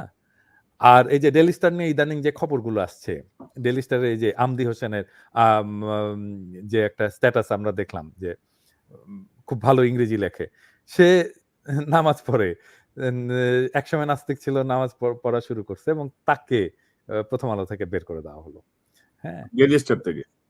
ডেইলি স্টার থেকে বের করে দেওয়া হলো। হ্যাঁ, তো মানে যতক্ষণ পর্যন্ত এই এই সুশীলের যে ভয়েস, এই যে বাঙ্গু সেকুলারদের যে কালচারাল এলিটদের যে ভয়েস, এটা যতদিন পর্যন্ত এটাকে ধ্বংস করা না যাচ্ছে, ততদিন পর্যন্ত আমাদের বিপ্লব ইয়ে হবে না, আমরা রাখতেও পারবো না বিপ্লব, যদি ওদের কর্তৃত্বকে, ওদের মাতবরিকে যদি বন্ধ করা না যায়। আপনার কাছে আবারও আসবো, বাট সামহাউ প্রথম আলো, ডেইলি স্টার আমাদের সমন্বয়কদের চোখ ধাঁধাই দিচ্ছে, মানে একদম তারাই সুশীল, তারাই বাঙালি জাতির মানে আর কি ভিত তৈরি করবে এমন একটা ধারণা নিয়ে, সাথে শেখারুজ্জামানরাও যোগ দিয়েছে, যে সংবাদটি আমি আপনাদেরকে দেখালাম। ওগুলো আপনি দেখে আপনি আপনি দেখবেন এরপরে এই যে প্রথম মেরিল প্রথম আলো পুরস্কার হবে না, ওইখানে দেখেন কি নাচানাচি হয়, ওই যে মাইয়াদের এনে নাচাবে এবং আরো চোখ ধাঁধায় দিবে আর কি। হ্যাঁ, এবং দেখবেন এই ছাত্র আন্দোলনকে সে সে তার একটা ন্যারেটিভ কিন্তু ওই প্রথম আলো মেরিল প্রথম আলো পুরস্কারের স্টেজে এই ছাত্র বিপ্লবের আর একটা নতুন ন্যারেটিভ তারা তৈরি করবে। আপনি দেখেন, আমি আজকে বলে দিলাম, আপনি সেই দিন করলে আপনি এটা প্রচার করেন, দেখেন এই নতুন ন্যারেটিভ তৈরি করবে। এবং ওই যখন সুন্দরী মাইয়াদেরকে নাচায় নাচায় যখন করবে না, তখন ওই ন্যারেটিভ আমাদের না, আমরা কোথায় হারায় যাব, হ্যাঁ, ওইটাই তখন স্ট্যাবলিশড হয়ে যাবে। বুঝতে পারছেন? তবে এত সহজও হবে না পিনাকিদা। আমি আসছি আবার আপনার কাছে মিনার ভাই। আপনার কাছে একটু জানি, আপনি শুনতেছেন আলোচনা, রাজনৈতিক বিশ্লেষক, আপনি একটু বিশ্লেষণ করেন। আমাদের কি মনে হচ্ছে আপনার কাছে রাজনৈতিক ভবিষ্যৎ বা সার্বিকভাবে আমরা যে কথা বললাম? ধন্যবাদ কনক ভাই। আমি আসলে মন্ত্রমুগ্ধের মতো শুনছিলাম এই তিনজন বক্তার কথা। শুধু পাঠকদের সাথে সাথে আমারও অত্যন্ত প্রিয়জন আপনারা চারজন। মনে হয় যে অনেক সময় ওনাদের কথাটাই শুনি। আর ওনাদের কথা ধরেই আমি শুরু করতে চাচ্ছি। যেরকম মাহমুদ ভাই যে কথাটা বললেন যে আসলে নো বডি ইজ ইনডিসপেন্সেবল। আমরা এটা কেন জানি, এটাকে আমি বলি বা যেটা এক ধরনের আদিক্ষেতা। যে আজকে পিনাকিদা যে কথা বললেন, তারপর ইলিয়াস উনি যা বললেন, প্রত্যেকটা দেখেন এটা আমাদের দুর্বলতা। প্রথম আলোটা কেন আজকে এখন পর্যন্ত এত প্রাসঙ্গিক আমাদের জীবনে, আমাদের রাষ্ট্রীয় জীবনে, সামাজিক জীবনে, এগুলিতে একটু খেয়াল রাখতে হবে। আমরা এই প্রথম আলোর সাথে মাহমুদ ভাই আছেন, বা আমরা সেই সংগ্রাম কিন্তু অনেক আগে থেকে। আমার যতদূর মনে পড়ে, সে 2005 সালের ডিসেম্বরে, তখন যাই দিন সাপ্তাহিক ছিল, আমার একটা লেখা ছাপা হয়েছিল যে মিডিয়ার আক্রমণে দিশাহারা বিএনপি। আপনি যদি দেখেন, এটা মনে হচ্ছে যে এতে কোনো একটু আমরা অগ্রসর হই নাই, এখন পর্যন্ত সেই অবস্থায় আছি। এটা এই যে আমরা যে কথাগুলি বলি, আনফরচুনেটলি এটা যদি মনে করেন যে আমাদের রাজনৈতিক নেতৃবর্গ এটাতে শুধু একটু খেয়াল রাখতেন, সম্ভবত ওনারা এই ব্যাপারে এক ধরনের এই যে প্রথম আলো বা এই শক্তি, এরা হলো অনেকটা শয়তানের মতো হয়ে গেছে, সরি ফর মাই ল্যাঙ্গুয়েজ। কিন্তু দেখবেন যে এই যে শয়তানের পূজা করে, এক ধরনের আছেন শয়তানের পূজা কেন করে জানেন? যে শয়তানের ক্ষতি থেকে রক্ষার জন্য অনেক এই যে শয়তান পূজক যারা পূজারী, তারা কিন্তু এই কারণে করে, তারা জানে শয়তান শয়তানি, কাজে শয়তানের ক্ষতি থেকে, অনিষ্ট থেকে রক্ষার জন্য ওরা পূজা শুরু করেছে। বাংলাদেশে কেন জানি এই যে এলিট শ্রেণী বলেন বা যে যাদেরকেই বলে, তারাও সেই শয়তানের পূজক হয়ে পড়েছে। এক ধরনের সাধারণ মানুষের একটা আধিক্যতা আছে। আমার অনেক বন্ধু বান্ধবকে আমি দেখেছি এটা নিয়ে, তারা মোটামুটি প্রথম আলোর যে ঘরানার এদের বিরোধী, কিন্তু বাসায় যখন রাখে আপনি দেখবেন যে সে প্রথম আলো, কারণ এটা অগ্রসর মানুষের পত্রিকা, কাজে তারা অগ্রসর মানুষ হিসাবে সমাজে স্বীকৃতি পেতে চায়। কাজে এই যে মনে করেন আপনি যে আপনাকে যে গুলি দিয়ে আপনাকে হত্যা করা হবে, সেই গুলির খরচটা কিন্তু আপনার কাছ থেকে নিয়ে নিচ্ছে, আমরা সেটা জানি না। এই কথাগুলি আমরা অনেকবার বলেছি, কিন্তু আমার মনে হচ্ছে সেইভাবে আসলে শোনা হয় না। আর এই যে কথাটা বললেন যে মাহমুদ ভাই যে কথাটা বললেন, এটা অত্যন্ত গুরুত্বপূর্ণ, যে আজকে আমাদের সামনের রাজনীতিকে দেখতে হলে পেছনের দিকে একটু তাকাইতে হবে। আমরা যদি পেছনের ভুলগুলি থেকে শিক্ষা না নিই, ওই ধরনের কোনো একটা কারেক্টিভ অ্যাকশনে না যায়, সেই একই ভুলের রিপিটেশন হবে। এই যে আজকে যে এটা আছে, আপনি যদি বলেন ১/১১ সরকারের যখন যে পররাষ্ট্র উপদেষ্টা ছিলেন, উনি কিন্তু একটা ভয়ানক কথা বলেছিলেন, আমার এখনো মনে আছে। উনি বলেছিলেন যে আমরা আমাদের পররাষ্ট্র নীতিকে এমনভাবে সাজাবো এই দেশে যেন আর কোনো ইন্ডিয়ান বিদ্বেষী বা এরকম কোনো শক্তি মাথাচাড়া দিয়ে না উঠতে পারে। চিন্তা করেন, একটা স্বাধীন সার্বভৌম দেশে যে একজন পররাষ্ট্র উপদেষ্টা, ওনারা কোথা কিসের জন্য এসেছিলেন এটা হয়তো আমরা সবাই জানি, এবং উনি কিন্তু যেভাবে যে প্রেসক্রিপশন দিয়ে গিয়েছিলেন, এখনো কিন্তু আমরা সেই পথেই আছি। মাঝখানে একটা বিপ্লব হয়ে গেল, সেই বিপ্লবের দিকে কিন্তু বিপ্লবের যে সেটা প্রতিফলন নাই। আমাদের আজকে যে রাষ্ট্রীয় যারা ব্যবস্থাপনায় দায়িত্ব নিয়েছেন, আপনি এটা বোধহয় পররাষ্ট্রমন্ত্রী মোমেন সাহেবের কথা বলছেন। না, না, এর আগে এর না, উনি ছিলেন ও যে ইয়ের কথা বলছেন, পররাষ্ট্র উপদেষ্টা যে ছিল ফখরুদ্দিনের আত্মীয়। জি জি হ্যাঁ, ফখরুদ্দিনের পররাষ্ট্র আত্মীয়, জি উপদেষ্টা জি যে জি। ছিল এই কিন্তু আসল কাজটা করে গেছেন, আমাদের কিন্তু খেয়াল রাখতে হবে।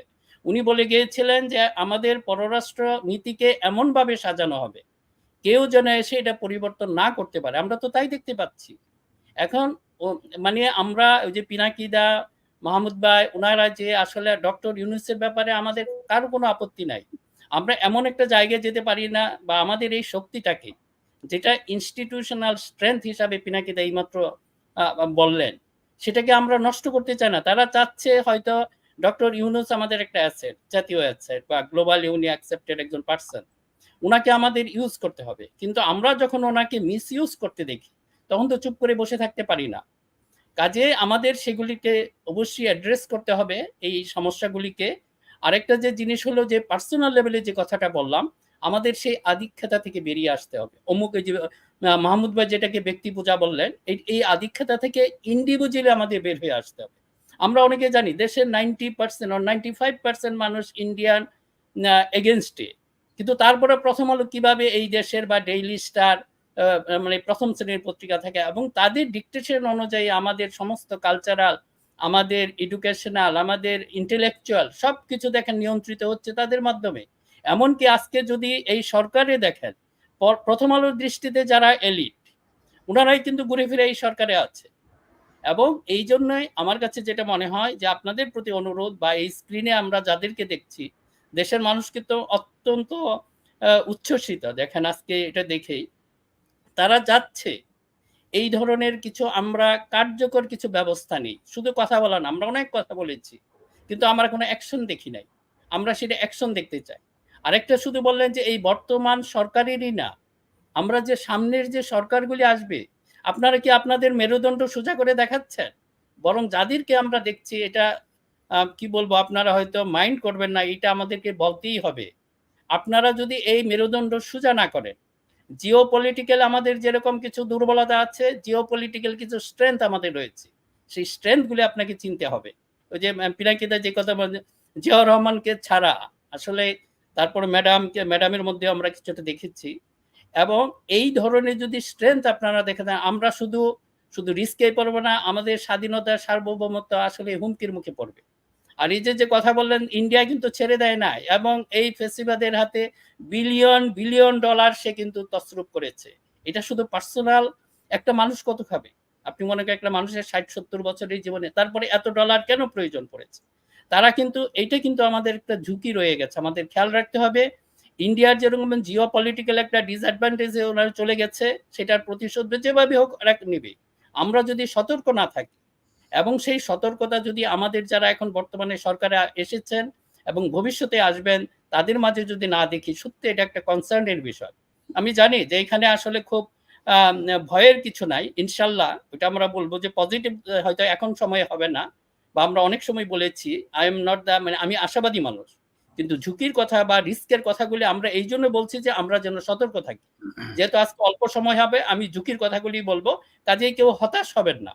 যে আমাদের এখানে আলোচনাগুলি হলো, এবং এই আলোচনা আজকে যাদেরকে স্ক্রিনে দেখছেন, আপনাদের সবাই ডক্টর ইউনূসের বর্তমান প্রশাসন, এমনকি বিএনপি, জামাত, সবার প্রতি অনুরোধ থাকবে জিনিসগুলি আপনারা ওইভাবে যেন নিবেন। আমরা আপনাদেরকে ধ্বংস করার জন্য কখনোই সমালোচনা করবো। আজকে অনেক কথা বলার ছিল, হয়তো সময় হবে না, আমরা ভবিষ্যতে এইগুলি বলবো, কিন্তু আপনাদের প্রতি রিকোয়েস্ট থাকবে এই যে যারা আছে পিনাকি, মাহমুদ ভাই, ইলিয়াস হোসেন, উনাদের যে বক্তব্য এবং কনক সারোয়ার, প্রত্যেকটাই কিন্তু আপনাদের কারেকশনের জন্য দেওয়া হয়েছে, এই দেশ ও জাতির জন্য। আমরা কিন্তু কারো ব্যক্তিগত, আপনারা হয়তো এটা বুঝতে পারেন, আমাদের কারো ওখানে ব্যক্তিগত কোনো অভিলাষ নাই, দেশটা ভালো চলুক, দেশে একটা গণতান্ত্রিক সিস্টেম ফিরে আসুক, আইনের শাসন প্রতিষ্ঠিত হোক, নলেজ বেসড সোসাইটি প্রতিষ্ঠিত হোক, এগুলি নিয়ে কিন্তু আমরা গত এই মাহমুদ ভাই 15-18 বছর বা এই সময় ধরে কিন্তু আমরা সংগ্রাম করে যাচ্ছি, এবং এখনো কিন্তু আমরা সেটা নতজান হই নাই, কোনো ব্যাপারে নো কম্প্রোমাইজ আমরা করি না, এবং ইনশাল্লাহ ভবিষ্যতেও করব না।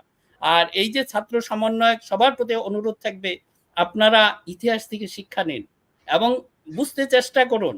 আর এই যে আমাদের টোন বা আমাদের ল্যাঙ্গুয়েজ বা আমাদের বডি ল্যাঙ্গুয়েজ দেখেই আপনারা বুঝতে পারবেন, আপনারা মিসগাইডেড হয়ে না। আমরা দেখি এই যে এটা, এতে বলবো যে এটার বলে জেন জি জেনারেশন, মানে যেটা হলো জুমার জেনারেশন। অ্যাকচুয়ালি আমি একটু কথা বলে দিচ্ছি, হয়তো বিশেষ করে যারা নতুন জেনারেশন আছেন অনেকে জানেন না আসলে জেন জি কেন বলে।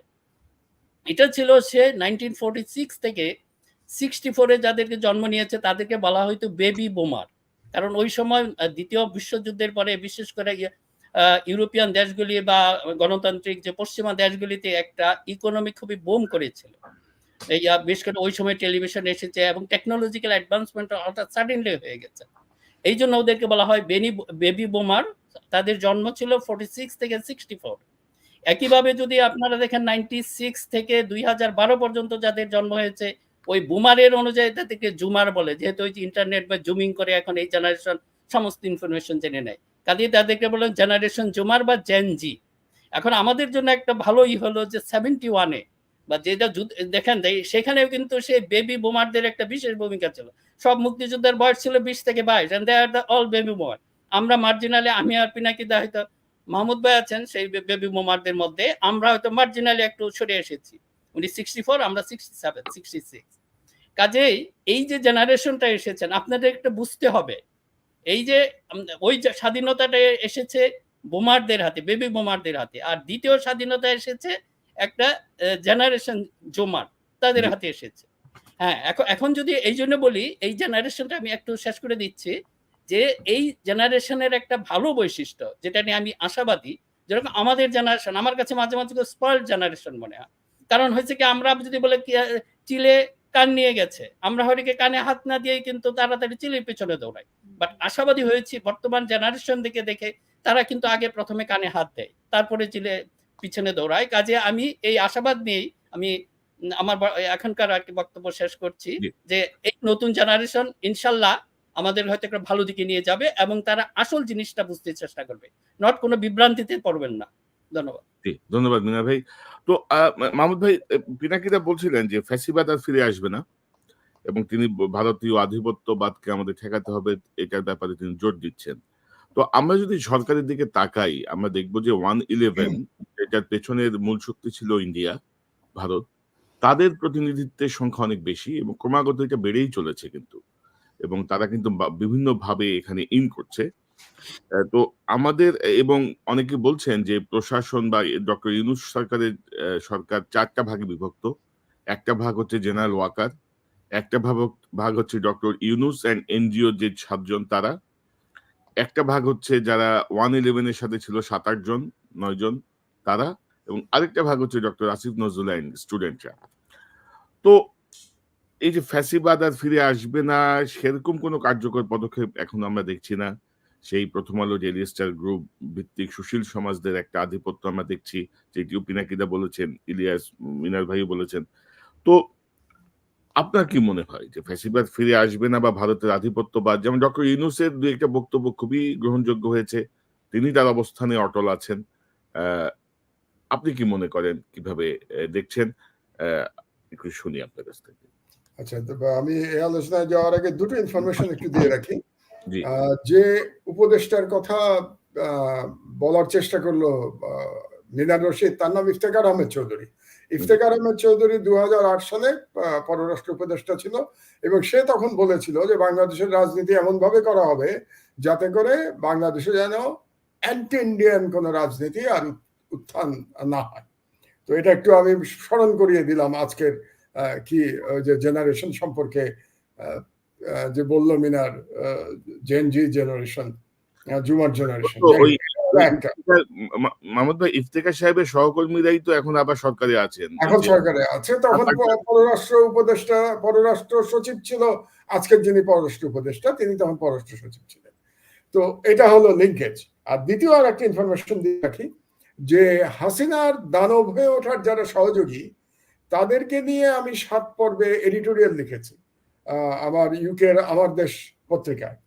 তো এটা সম্মিলিত করে একটা ছোট আকারে বই প্রকাশ করার উদ্যোগ নেওয়া হয়েছে বাংলাদেশে। আমার দেশের সহকর্মীরা উদ্যোগ নিয়েছে। সম্ভবত এই বইটা আগামী 1 সপ্তাহের মধ্যে প্রকাশিত হয়ে যাবে। বইটার হেডিং হচ্ছে যে ফ্যাসিস্ট হাসিনার দানব হয়ে ওঠার সহযোগী। তো যারা এটা পড়তে চান তারা পড়তে পারেন আর কি বইটা থেকে। আমি সেখানে ভারত হচ্ছে প্রধানতম সহযোগী, এবং অন্য যারা মিডিয়া আছে, সুশীল সমাজ আছে, সেনাবাহিনী আছে, পুলিশ আছে, সবার সম্পর্কে আমি লিখেছি, যারা যারা সহযোগী ছিল তথ্য প্রমাণ সহকারে। আচ্ছা, এখন আমি আপনার এই প্রশ্নের জবাবে যাই। পিনাকির সাথে আমি একমত, হাসিনার ফ্যাসিবাদ আর ফিরে আসবে না। এ সম্পর্কে ইনশাল্লাহ আমি একমত যে ইনশাল্লাহ এটা ফিরবে না। হাসিনা এখন স্পেন্ড ফোর্স, হাসিনা কিংবা তার পরিবারের লোকের মাধ্যমে সেই ফ্যাসিবাদ ফিরবে না। কিন্তু ভারতীয় আধিপত্যবাদ কি এখনো দূর হয়েছে? প্রশ্নটা এখানেই যে ফ্যাসিবাদটা তৈরি করেছিল প্রধানত ভারত বাংলাদেশে তার আধিপত্যবাদ কায়েম করবার জন্য। কারণ একটা ফ্যাসিস্ট সরকার যদি ক্ষমতায় থাকে তাহলে আধিপত্যবাদ কায়েম করাটা সহজ হয়ে যায় বিদেশি শক্তির পক্ষে। তো বাংলাদেশ যে 16 বছর ধরে পরিচালিত হয়েছে, পিনাকি যেটা বললো বাংলাদেশ ইন্ডিয়ার ভাসাল স্টেটে পরিণত হয়েছিল, এই পরিণত হওয়ার পিছনে ভারত প্রধানত কন্ট্রোল করেছে বাংলাদেশকে। আর পিছনে ফলোয়ারের ভূমিকায় ছিল কিন্তু আপনার দেশ আমেরিকা। মার্কিন যুক্তরাষ্ট্র তার সাউথ এশিয়ান জিওপলিটিক্যাল স্ট্র্যাটেজির অংশ হিসেবে বাংলাদেশকে ভারতের কাছে ইজারা দিয়েছিল। এটাকে আমি ইজারাই বলবো। সেই 2014 সালের ভুয়া নির্বাচন একদলীয়, 2018 সালের মধ্যরাতের নির্বাচন এবং 2024 সালের আবারও ডামি নির্বাচন, এগুলো আমেরিকা সহ্য করে গেছে। অনেক কথা বলার পরেও কোনো অ্যাকশন নেয় নাই। তার প্রধান কারণ হচ্ছে ভারত, তার যে স্ট্র্যাটেজিক রিলেশনশিপ। সুতরাং ভারতীয় আধিপত্য বাংলাদেশের উপরে ছিল। এখন সেটার মুঠি একটু আলগা হয়েছে, কিন্তু মুঠি একেবারে আমরা বিদায় করতে পারি নাই। কারণটা হচ্ছে এই প্রথম আলো জাতীয়, এরাও কিন্তু ইনস্টিটিউশন। একটু আগে ইনস্টিটিউশনের ব্যাখ্যা দিচ্ছিল পিনাকি, চমৎকার ব্যাখ্যা দিয়েছেন। প্রথম আলো কিন্তু একটা ইনস্টিটিউশন। আপনি শত্রুপক্ষের হতে পারে, কিন্তু ডেফিনেটলি প্রথম আলো ইজ এ ফর্মিডেবল ইনস্টিটিউশন, এটা আমাদের মনে রাখতে হবে। তো এই ইনস্টিটিউশন গুলো তৈরি করেছে কে? ভারত এবং আমেরিকা, দুই দল মিলে তৈরি করেছে প্রথম আলো ডেইলি স্টার। এটা আপনাদের ভুলে গেলে চলবে না। আপনাদেরকে একটা পুরোনো কথা আমি বলে রাখছি জানার জন্য, এই আজকের যারা ইয়াং ছেলেপেলেরা সরকারে বসেছে তাদেরও এটা শোনা দরকার। আমি যখন প্রথমবার জেল থেকে বেরোলাম 2011 সালে, বেরোনোর পরে মার্কিন যুক্তরাষ্ট্রের একজন সহকারী মন্ত্রী আসলেন বাংলাদেশ ভিজিটে, এবং মন্ত্রী আসার পরে সেই মন্ত্রী একটা মিটিং এর আয়োজন করলেন, মিডিয়ার মিটিং। কোথায় জানেন? ডেইলি স্টার অফিসে। এবং সেই মিটিং এ তখন মিডিয়া সেল দেখতো প্রথম আলোর, পিনাকি চিনবে, আনিসুল হকের স্ত্রী, আনিসুল হক বলতে প্রথম আলোর আনিসুল হক, তার স্ত্রী মিডিয়া উইং এর চিফ ছিল, তার নামটা আমি ভুলে গেছি, ভদ্রমহিলা। তো তিনি আমাকে ফোন করে বললেন যে মার্কিন মন্ত্রী আপনার সাথে দেখা করতে চায়, আমাদের একটা অনুষ্ঠান হবে প্রথম আমার কোথায়, ডেইলি স্টার অফিসে, তো ওখানে আপনার দাওয়াত। তো আমি তাকে বললাম যে আপনার মন্ত্রীর দাওয়াত ডেইলি স্টার অফিসে কেন? আর আমিও তো একজন সম্পাদক, আমি কিন্তু তখন আমার দেশ চালাচ্ছি, মানে তখন আমার দেশ বন্ধ হয়নি। ওই গ্যাপটার মধ্যে, প্রথমবার জেল এবং দ্বিতীয়বার জেলের যে 1.5 বছরের গ্যাপ, তার মধ্যে আমি বললাম আমিও তো এক সম্পাদক, আমি কেন আর এক পত্রিকার অফিসে গিয়ে আপনার মন্ত্রীর সাথে দেখা করবো? আপনারা কোনো নিউট্রাল জায়গায় অনুষ্ঠান করছেন না কেন? দিল্লি ইয়েতে কি সোনারগাঁ হোটেলে করছেন না কেন? আমাকে কি বললো জানেন? আপনারা শুনলে হাসবেন, এগুলো জানা দরকার, বুঝলেন? আমাকে বললো আমাদের বাজেট নাই। মার্কিন যুক্তরাষ্ট্রের বাজেট নাই যে তারা ইয়েতে সোনারগাঁ হোটেলে একটা অনুষ্ঠান করবে সব সম্পাদকের সাথে বসার জন্য। I refused. আমি বলেছি আমি অত্যন্ত দুঃখিত, আপনার মন্ত্রীর সাথে আমি দেখা করতে পারবো না, কারণ ডেইলি স্টার অফিসে গিয়ে আপনার মন্ত্রীর সাথে দেখা করার মতো মেরুদণ্ড আমার এখনো অতটা, আমি মেরুদণ্ডহীন হই নাই। তো এগুলো কাহিনীগুলো আপনাদের জানা দরকার, এই কাহিনীগুলো গুরুত্বপূর্ণ। কাজেই ডেইলি স্টার, প্রথম আলোকে আপনারা শুধু কিন্তু ভারতের প্রজেক্ট মনে করবেন না, এটা কিন্তু ভারত আমেরিকার যৌথ প্রজেক্ট। খুব পরিষ্কার ভাবে আমি বলছি আপনাদেরকে, ভারত আমেরিকা যৌথ প্রজেক্ট। কাজেই গত 16 বছর বাংলাদেশ রাষ্ট্র চালিত হয়েছে দিল্লি থেকে। আমি আশা করতে চাই যে এখন যে সরকার আছে এই সরকার ওয়াশিংটন দ্বারা চালিত হবে না, কারণ এখন যে চেষ্টাটা হবে, ফ্যাসিবাদের যে চেষ্টা, আপনারা বলেছেন ফ্যাসিবাদের প্রত্যাবর্তন হবে কিনা, হবে যদি আমরা আবার ওয়াশিংটনের কাছে সারেন্ডার করি। এবং ওয়াশিংটন এখন সামনে আসবে, ফলোয়ার কে থাকবে এখন জানেন? ফলোয়ার থাকবে ইন্ডিয়া। 16 বছর লিডারশিপে ছিল ইন্ডিয়া, ফলোয়ার ছিল আমেরিকা। আপনারা পার্থক্যটা বোঝার চেষ্টা করেন, আমি জনগণের উদ্দেশ্যেও বলছি এবং ইয়াং জেনারেশনের উদ্দেশ্যে বলছি। এই 16 বছর আমাদের স্বাধীনতা, আমাদের ফ্রিডম, রাষ্ট্রের স্বাধীনতা, জনগণের ফ্রিডম ইন্ডিয়া নিয়ে গেছে, কারণ মার্কিন যুক্তরাষ্ট্র ফলোয়ারের ভূমিকায় ছিল। এখন প্রফেসর ইউনুসের নেতৃত্বে যদি আর একটা নতুন প্যাকেজে সেই ভারতপন্থী সরকার আসবে যেখানে ফলোয়ার থাকবে ইন্ডিয়া, সামনে থাকবে আমেরিকা, এটাও আমাদের কাছে গ্রহণযোগ্য হবে না। আমরা কিন্তু প্রকৃত স্বাধীনতা চাই, আমরা রাষ্ট্রের সার্বভৌমত্ব চাই, আমরা সবার সাথে বন্ধুত্ব চাই, আমরা ওয়াশিংটনের সাথে বন্ধুত্ব চাই, আমরা রাশিয়ার সাথে বন্ধুত্ব চাই, আমরা চীনের সাথে বন্ধুত্ব চাই। ভারতের সাথে বন্ধুত্ব হবে কিনা এটা ভারতের অ্যাটিটিউডের উপর ডিপেন্ড করবে। কারণ আপনি দেখেছেন যে কদিন আগে রাজীব গান্ধী আপনাদের আমেরিকাতে ভিজিটে এসে সে বাংলাদেশ বিরোধী মন্তব্য করেছে যে বাংলাদেশে উগ্রবাদের উত্থান হচ্ছে। আমাদের ভুলে গেলে হবে না যে এই কংগ্রেসে কিন্তু সর্বপ্রথম শেখ হাসিনাকে ক্ষমতায় এনেছে। কাজে কংগ্রেসের মধ্যে এখনো হেজেমনির যে আইডিয়া, সেটার থেকে কংগ্রেসও মুক্ত হয় নাই। আমরা শুধু মোদিকে গাল দিয়ে লাভ নাই, আমাদের কিন্তু ইন্ডিয়ান পলিটিক্যাল এস্টাবলিশমেন্টের দিকে তাকাতে হবে, ইন্ডিয়ান ডিপ স্টেটের দিকে তাকাতে হবে। ইন্ডিয়ান ডিপ স্টেট বাংলাদেশে হেজেমনি কন্টিনিউ করতে চায়। এখন সেটা ফেরত আসবে কিনা সেটা ডিপেন্ড করবে আমরা কতটা সাকসেসফুলি তার বিরুদ্ধে লড়াই করতে পারবো। এটা খুব গুরুত্বপূর্ণ। এবং এই লড়াইয়ের কাজে যেটা পিনাকি একটু আগে বললো যে নতুন নতুন বয়ান তৈরি করবে, প্রথম আলো, ডেইলি স্টার, চ্যানেল আই, আপনারা জানেন তো এই তিনটা কিন্তু একসঙ্গে, এই চ্যানেল আই, প্রথম আলো, ডেইলি স্টার কিন্তু একসঙ্গে কাজ করে তারা।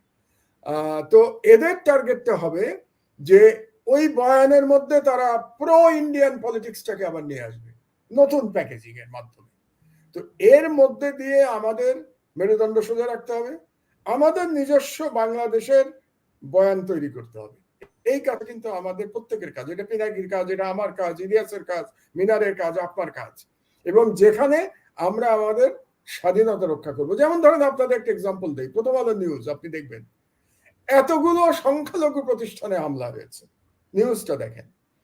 আমি বলতে চাই যেটা বাংলাদেশের কোনো সংখ্যালঘু প্রতিষ্ঠানে হামলা হয় নাই, এটা বললে আবার আপনারা বলবেন আপনি মিথ্যা কথা বলছেন।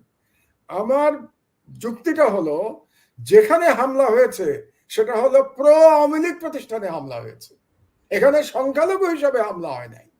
বাংলাদেশের মানুষ সাম্প্রদায়িক না, তারা কোনো সময় হামলা করেন, এটা ইন্ডিয়া না।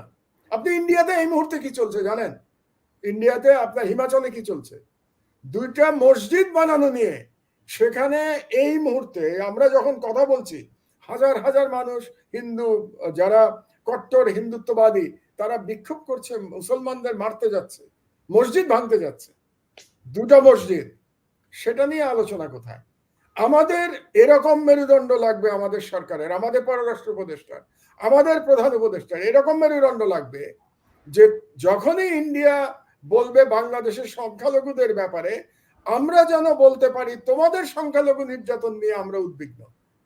এটা বলার সাহস যেদিন বাংলাদেশ সঞ্চয় করতে পারবে, সেদিন বাংলাদেশ তার স্বাধীনতা রক্ষা করতে পারবে। এটা বলতে হবে ভারতকে, যে ভারতে সংখ্যালঘু নির্যাতন নিয়ে আমরা উদ্বিগ্ন, এটা আমাদের বলার রাইট আছে। ভারত যদি এখানকার আমাদের ইন্টারনাল অ্যাফেয়ার্সে হস্তক্ষেপ করতে চায়, কারণ আমি যেটা বলতে চাই যে বিপ্লব পরবর্তী আমরা যদি পৃথিবীর ইতিহাস ঘাটি, আমরা যেটা দেখব যে ভায়োলেন্স, সেই তুলনায় বাংলাদেশে ভায়োলেন্স অত্যন্ত কম হয়েছে। আপনি শেখ হাসিনা 1000-এর উপরে মানুষকে হত্যা করেছে, গণহত্যা চালিয়েছে। আপনি আমাকে বলেন 6 তারিখের পরে কয়জন লোক মারা গেছে? এই বিপ্লব হওয়ার পরে কয়জন লোক বাংলাদেশে প্রতিহিংসার শিকার হয়েছে? আমার তো মনে হয় আপনি 10 জনও খুঁজে পাবেন কিনা আমার সন্দেহ আছে যে নিহত হয়েছে। আমি কিন্তু নিহত বলছি, আহত হতে পারে, নিহত হয়েছে আপনি 10 জন খুঁজে পাবেন না। আজকে প্রথম আলোর কাছে ওই 10 জন ইম্পর্টেন্ট, আর এই যে 1000-এর উপরে মানুষের উপরে গণহত্যা চালানো হয়েছে সেটা কোথায়? তো কাজেই আমি ফ্যাসিবাদের বিরুদ্ধে যদি লড়াই করতে হয়, তাহলে আমাদেরকে ভারতের বিরুদ্ধে লড়াই করতে হবে। আপনার দেশে ফ্যাসিবাদ প্রতিষ্ঠা করবে ভারত তার নিজের স্বার্থে, এবং মার্কিন যুক্তরাষ্ট্রকেও আমি সন্দেহের দৃষ্টিতে দেখি। কেন জানেন? আমার একটা থিওরি আছে। আমার থিওরি বলতে আমার পড়াশোনার মাধ্যমে থিওরি, এটা একেবারে আন্দাজে থিওরি না। সেটা হলো, আমেরিকা কোনো মুসলমান দেশে গণতন্ত্র চায় না। আমেরিকা গণতন্ত্র চায় তার নিজের দেশে, কিন্তু কোনো মুসলিম কান্ট্রিতে মার্কিন যুক্তরাষ্ট্র আসলে গণতন্ত্র চায় না। তারা মুসলিম কান্ট্রিতে ডিক্টেটরদের দেখতে চায়। আপনি মুসলিম বিশ্বে দেখেন তো, 57টা দেশের মধ্যে 5টা-6টা দেশে মাত্র 5-6টা দেশে গণতন্ত্র আছে। কেন? এবং আপনি দেখবেন যে মুসলিম বিশ্বে যেগুলি ডিক্টেটর, তাদের সবার সাথে সৌহার্দ্যপূর্ণ সম্পর্ক ওয়াশিংটনের। এবং আমি সেই জন্য আমি সন্দেহ করি যে ওয়াশিংটন চাইবে যাতে অনির্বাচিত সরকার দীর্ঘদিন থাকে। এ বিষয়ে আমাদেরকে সতর্ক থাকতে হবে। এবং ওয়াশিংটন সরকার চাইতে পারে, যে আমি বাংলাদেশের কিছু আবেগপ্রবণ মানুষের কথা বললাম, আমরা চাই 10 বছর ইউনুস ক্ষমতায় থাকুক, বিএনপি আর আওয়ামী লীগ একই কথা। এগুলো দেখবেন আপনি, এগুলো করা হচ্ছে কিন্তু এইটাকে জাস্টিফাই করবার জন্য যে বিএনপি আওয়ামী লীগ যেহেতু একই রকম খারাপ দল, কাজেই বাংলাদেশে একটা অনির্বাচিত সরকারই থাকুক। এবং আপনি দেখবেন ওয়াশিংটন থেকে এই সব গল্পে সমর্থন করা হবে। এবং প্রথম আলো, ডেইলি স্টার, যেগুলো বেসিক্যালি ইন্দো ইউএস প্রজেক্ট, সেগুলো তো দেখবেন এটাকে সমর্থন করা হবে। এই জন্যই আমি আপনাদেরকে সতর্ক করছি তিউনিসিয়ার কথা বলে। তিউনিসিয়ার কাহিনী একটু পড়াশোনা করেন আপনারা, ইয়াং জেনারেশনকে বলছি যে তোমরা বাবারা তিউনিসিয়ার কাহিনী একটু পড়ো। তিউনিসিয়াতেও পালিয়ে গেছিল বেন আলী, সৌদি আরবে পালিয়ে গেছিল 28 দিনের বিপ্লবে, হাসিনাও পালিয়ে গেছে, কিন্তু বেন আলী ফেরত আসে নাই, কিন্তু ফ্যাসিবাদ ফিরে এসছে তিউনিসিয়ায়। তো বাংলাদেশে হাসিনা ফিরবে না, আমি একমত পিনাকির সাথে, কিন্তু ফ্যাসিবাদ ফিরবে কিনা, ফিরবে না, এই গ্যারান্টি আমি দিতে পারবো না। ফ্যাসিবাদ ফিরবে কিনা এই গ্যারান্টি শুধুমাত্র জনগণ দিতে পারবে। বিএনপি ব্যর্থ হলো কেন আন্দোলনে বলেন তো? বিএনপি 16 বছর ধরে তো লড়াই করেছে, এবং এইবার তো ইলেকশন নিয়ে তার সঠিক অবস্থান ছিল, তারপরে বিএনপি পারলো না কেন? বিএনপি বেশি মাত্রায় আমেরিকার উপর নির্ভর করেছিল, বিএনপি জনগণের উপরে নির্ভরতা কমিয়ে দিয়েছিল। এই জন্য আপনার খেয়াল আছে, বিএনপির প্রত্যেক মিটিং এ তার নেতারা বলতো আমরা শান্তিপূর্ণভাবে আন্দোলন করছি। শান্তিপূর্ণভাবে আন্দোলন হয় নাকি ফ্যাসিবাদের বিরুদ্ধে? পৃথিবীতে কোথাও হয়েছে? শান্তিপূর্ণভাবে কি হাসিনা পালিয়ে গেছে বাংলাদেশ থেকে? রক্তপাত হয় নাই তো? বিএনপি নেতারাই তার কর্মীদের হতোদ্যম করে ফেলেছিল। এই কারণেই বিএনপি এত আন্দোলন করেও সাকসেসফুল হতে পারেনি। এবং একটা, আমি আর দীর্ঘায়িত করবো না, বাকিদের কথা শুনবো। আপনি দেখেন বিএনপি 2024 সালে কারেক্ট ডিসিশন নিয়েছে ইলেকশনে অংশগ্রহণ না করে, এবং আল্লাহর রহমতে 6 মাসের মধ্যে হাসিনার পতন হয়েছে। হয় নাই? হয়েছে তো পতন, সবাই মিলে করেছে। তার মধ্যে বিএনপিও ছিল, ছাত্র জনতা ছিল, সবাই ছিল, জামাত ছিল, হেফাজত ছিল।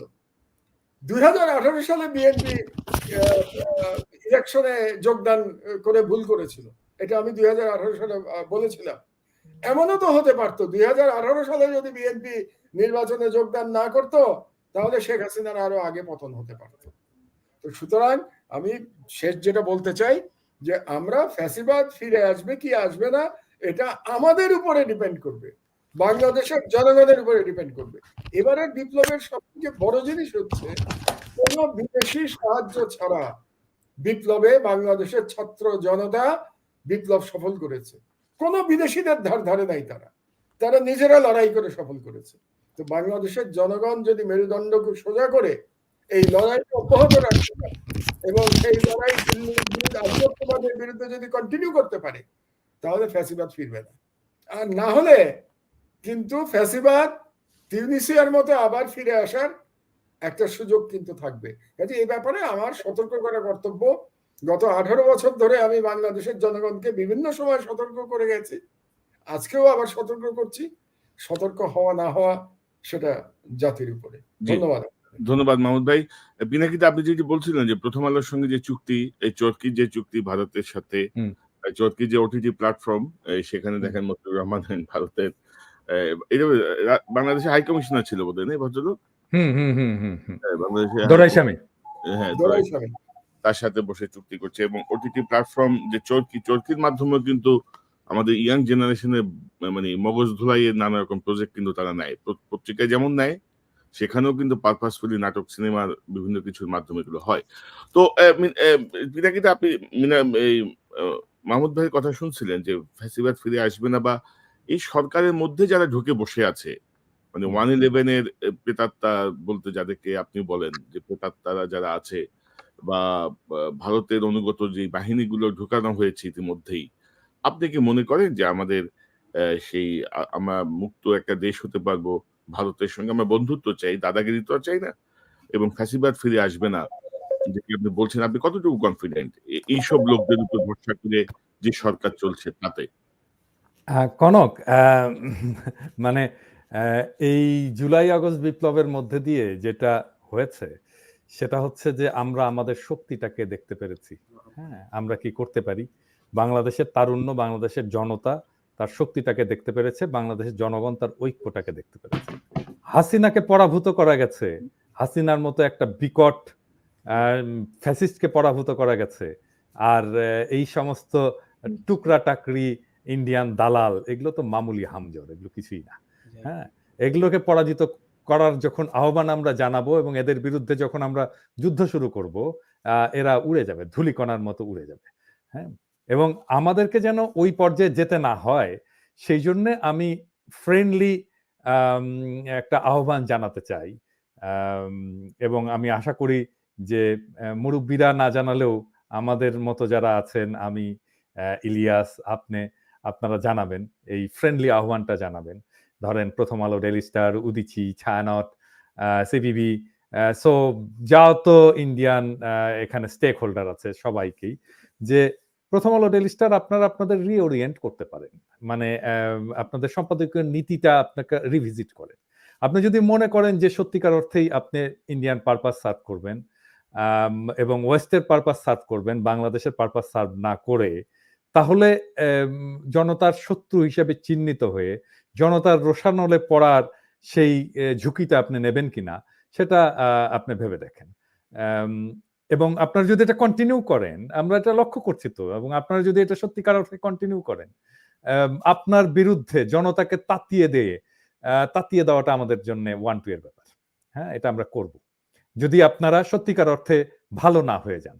হ্যাঁ, আপনি যদি জনতার পক্ষে আসেন, তাহলে তো আপনার পত্রিকার সার্কুলেশন বাড়বে রে ভাই, আপনার পত্রিকা বেশি পড়বে মানুষজন।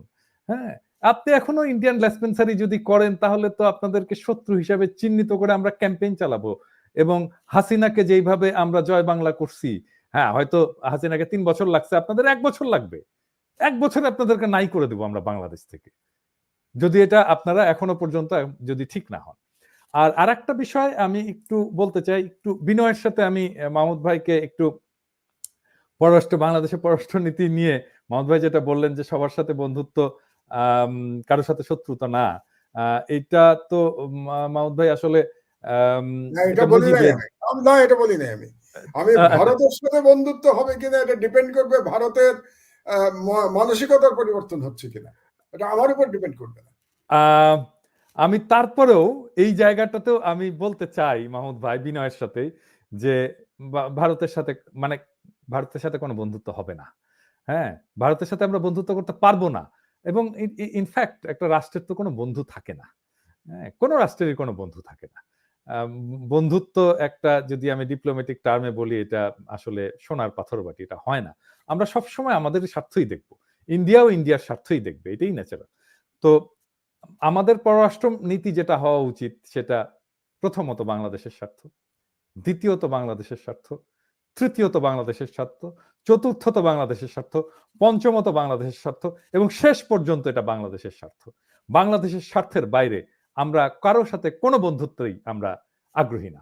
এটা যেই হোক, এটা আমেরিকা হোক, এটা ইন্ডিয়া হোক, এটা চায়না হোক, যেই হোক, আমরা কারোর সাথেই, হ্যাঁ, আমরা কৌশলগত আমরা পার্টনারশিপ করতে পারি কারোর সাথে, এবং আমাদের কৌশলগত পার্টনারশিপের ব্যাপারে ভারত এবং আমেরিকা দুই তরফকেই আমি বলে দিতে চাই যে কৌশলগত সম্পর্কের ব্যাপারে আপনারা আমাদেরকে চীনের দিকে ঠেলে দিয়েন না। আমি খুব সিম্পল এবং স্ট্রেট ওয়ে বলতে চাই, আমাদেরকে চীনের দিকে ঠেলে দিয়েন না। যদি আমাদেরকে ওই দিকে ঠেলে দেন, আমরা ওই দিকে যাব, এবং আপনাদের বাংলাদেশে খাওয়া উঠে যাবে।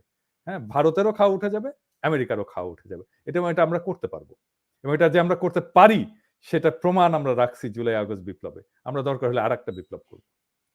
আমাদেরকে আমাদের মতো করে থাকতে দেন, আমাদেরকে আমাদের আত্মমর্যাদা নিয়ে থাকতে দেন, আমাদেরকে আমাদের স্বাধীনতা সার্বভৌমত্ব রক্ষা করতে দিয়ে থাকতে চান। আমরা কোনোভাবেই ভারতের আজ্ঞাবহ এবং ভারতের দাদাগিরি আমরা সহ্য করব না। এটা আজকে শুধু না, আজকে থেকে 50 বছর পরেও আমরা কোনোদিন করব না।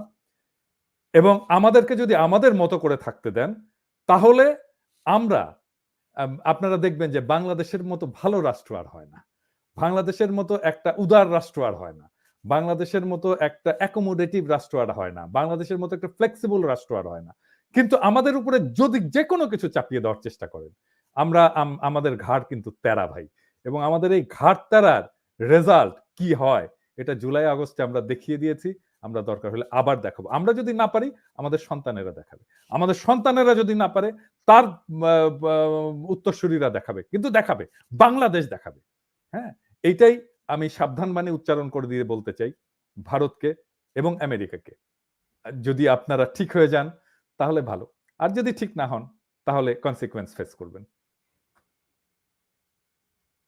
ধন্যবাদ পিনাকিদা। আমি ইলিয়াস, আপনার বক্তব্য শুনি। মাহমুদ ভাই পিনাকিদা বললেন আপনি আপনি কিভাবে দেখেন, এবং আপনি অনেক আগে থেকেই আসলে ভারতের নানা আগ্রাসী তৎপরতা দিয়ে আপনি একের পর এক ভিডিও বানিয়েছেন, মানুষকে সচেতন করেছেন। অনেক আগে থেকে আপনি শুরু করেছিলেন। তো আপনার বর্তমান সময়ে আপনি কি মনে করেন, এটা কি পারবো আমরা? মাহমুদুর রহমান ভাই যেই কথাটা বলল যে রাহুল গান্ধী এখানে এসেছিল, তো আমি নর্মালি এর আগেও আমার এই হোয়াইট হাউস, তারপরে স্টেট ডিপার্টমেন্ট, এইসব জায়গায় যাওয়ার সুযোগ ছিল। মুশফিক ভাই মাঝে মধ্যেই বলতো যে তুমি আসো না কেন, এই তো কনক ভাইও সময় পায় নাই। কনক ভাই মনে হয় একবার বা দুবার গিয়েছিল, আমি যাই নাই। তো এই দিন রাহুল গান্ধী আসবে শুনে, আর মুশফিক ভাই তার পরের দিনই দেশে চলে যাবে, যে কারণে চিন্তা করলাম মুশফিক ভাইয়ের সাথে দেখাও করে আসি, অনুষ্ঠানটাতেও যোগ দিই। তো রাহুল গান্ধীর ওইখানে আমরা কনক ভাইয়ের একটা কোশ্চেন ছিল, আমারও একটা কোশ্চেন ছিল, যে আমি তাকে জিজ্ঞেস করেছিলাম যে since Hasina is A killer, what is your opinion to send her back to Bangladesh. তো সেই কোশ্চেনের উত্তর দেয় নাই। কনক ভাইয়ের একটা কোশ্চেন, সেটাও উত্তর দেয় নাই। তো কারণ হচ্ছে তার ওইখানে যে মডারেটর ছিল, সে পরে শুনলাম যে সে হচ্ছে বিজেপি। আমাদের কোশ্চেনগুলো আবার ফিল্টার হয়ে যাচ্ছিল, সরাসরি গান্ধীর কাছে না গিয়ে সে এটা চুজ করছিল, সেই তার চুজ অ্যান্ড পিক, সেই অনুযায়ী সে পিক অ্যান্ড চুজ ওই অনুযায়ী সে এটা করেছে। যাই হোক, তো স্পষ্টভাবে সে তার বক্তব্য পরিষ্কার করেছে। পিনাকিদা যেটা বললো যে বাংলাদেশ কারো মানে কোনো দেশ কারো বন্ধু হয় কি না হয়, ওইটা আমি সরাসরি বলতে চাই না, কিন্তু ভারত কখনো কারো বন্ধু হয় না। এটা হচ্ছে গিয়ে একদম বটম লাইন। এটার কোনো মানে নাই। ওরা কোনোদিন কারোর সাথে মিনিমাম, আপনি দেখেন যদি ভারতের সম্পর্কটা চীনের সাথে খুব খারাপ, তাদের খুবই যুক্তিসঙ্গতভাবেই আমেরিকার সাথে একটা ভালো সম্পর্ক মেনটেন করা উচিত। দেখেন, ইউক্রেন রাশিয়া যুদ্ধের সময় আমেরিকা এত স্ট্রিক্টলি সবাইকে নিষেধ করলো যে তাদের সাথে কোনো বাণিজ্য চালিয়ে না যাওয়ার। ভারত কিন্তু ঠিকই করলো, মানে কয়টা তেল আনবে এই লোভটাও তারা সামলাইতে পারে নাই। সো ভারত সবসময় প্রতিটা জায়গায়, যে এখন আমাদের ইলিশের জন্য তারা কান্নাকাটি করছে, কয়দিন আগে তারা বলেছিল আমরা পেঁয়াজ না দিলে নাকি আমরা না খেয়ে মারা যাবো। এখন পেঁয়াজ, পাকিস্তান পেঁয়াজ দিচ্ছে, চীন পেঁয়াজ দিচ্ছে, দরকার হলে কম্বোডিয়া, সব বিভিন্ন দেশ থেকে আমরা পেঁয়াজ আনবো। ক্রেতার অভাব, বিক্রেতার অভাব নাই। বাংলাদেশে প্রতিটা পণ্য বিক্রির জন্য মানুষ বিজ্ঞাপন দেয়। সো ইন্ডিয়া যদি আমাদেরকে এই ভয় দেখায় যে তাদের এখানে বিশাল পেঁয়াজ-টেয়াজ, গরু-টরু আছে, গরুর জন্য আমাদের পায়ে ধরবে যে বাবা গরু নিয়ে যাও। আমরা বর্ডারে এনে গরুর হাট বসাবে। যে বাংলাদেশিরা আসো, ভিসা ছাড়া আমাদের কাছ থেকে গরু কিনে নিয়ে যাও। তো তারা তাদের সমস্যা হলে এভাবে পায়ে ধরবে এবং তারা যদি কারোর কাছ থেকে ৳১ সুযোগ সুবিধা কোনোভাবে নিতে পারে সেটা তারা ছাড়বে। এটা তাদের চরিত্র। অতএব ইন্ডিয়া কারো বন্ধু হইতে পারে না। এটা হচ্ছে সবচাইতে বড় কথা। আমি এই কথাটার পরে একটা বিষয় বলব, মাহমুদ ভাই এবং পিনাকিদা, মানে আপনাদের কথার বিপরীতে যাবে। আমি আর্গুও করতে চাচ্ছি না বা আপনাদের বিরুদ্ধে কিছু বলছি না। আপনারা দুইজনই বলেছেন যে আওয়ামী লীগ আর বাংলাদেশে ফিরে আসবে না। আমি কি খুব স্ট্রংলি এটা আমি আওয়ামী লীগ বলি নাই, আবারও ক্লিয়ার করি, আমি বলেছি শেখ হাসিনা বাংলাদেশে ফিরবে না। আচ্ছা আওয়ামী লীগ ফিরবে না আমি বলি নাই, কিন্তু আচ্ছা ঠিক আছে আওয়ামী লীগ হয়তো অন্য কারো মাধ্যমে ইন্ডিয়ার প্ল্যান থাকবে। Okay Sheikh Hasina is a spend force. আচ্ছা তাহলে ঠিক আছে, তাহলে আপনি শেখ হাসিনারটা বলা পর্যন্ত ঠিক আছে, কিন্তু আওয়ামী লীগ আসবে না একটা কারণ। মাহমুদ ভাই দেখেন, আওয়ামী লীগ কিন্তু কোনো রাজনৈতিক দল না, আওয়ামী লীগ একটা ধর্ম।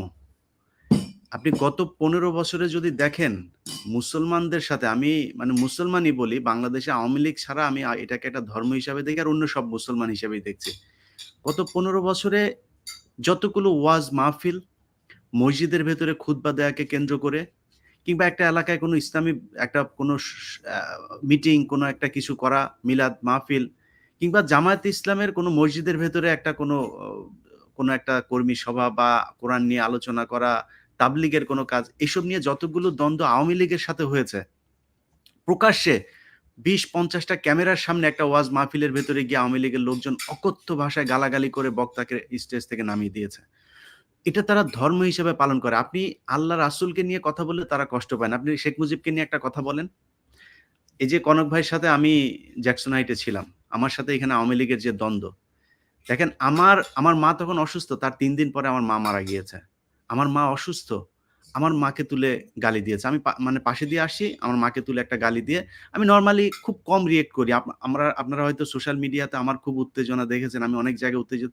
এগুলো কতগুলোর পরে গিয়ে যে উত্তেজনাটা প্রকাশ পায় সেটা আপনারা জানেন না। আমি এই জ্যাকসন হাইটে কম নাজেহাল হই নাই। তারা আমার মাকে তুলে গালি দিয়েছে। আমি কিন্তু তাদের মাকে তুলে গালি দেই নাই। আমি যখন ঘুরে তাকিয়েছি, তাকানোর পরে কেউ আমার দিকে আর তাকায় না। মনে ভাব ধরেছে যে আমাকে গালিটা দেয়নি। আমি তখন শেখ মুজিবকে তুলে গালি দিয়েছি।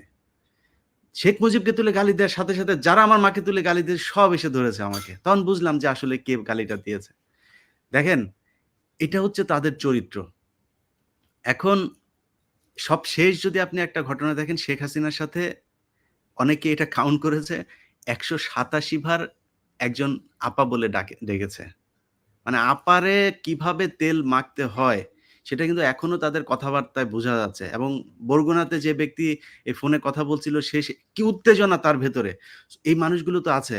আর ইসলামের বিরুদ্ধে যাদের এত বিদ্বেষ, এত যাদের ঘৃণা, তারা কোন দলে যাবে আপনি বলেন? তারা নিশ্চয়ই বিএনপিতে যাবে না কখনো। বিএনপি যতই বলুক যে তারা ইসলামী দল না, খালেদা জিয়া তো কোনোদিন ইসলামের বিরুদ্ধে কিছু করতে পারবে না। তারেক রহমান ইসলামের বিরুদ্ধে কিছু করতে পারবে না। সো তারা তারেক রহমানের দলেও কখনো ফিরে যাবে না। সো তাদের মাস্ট একটা দল থাকতেই হবে। সেই দলটা আওয়ামী লীগ নামে হোক বা হিন্দু লীগ নামে হোক, আনসার লীগ নামে হোক, চৌকিদার দফাদার লীগ, যেই লীগ নামে হোক, কোনো না কোনো একটা লীগ নামে তারা কিন্তু ফিরে আসবে।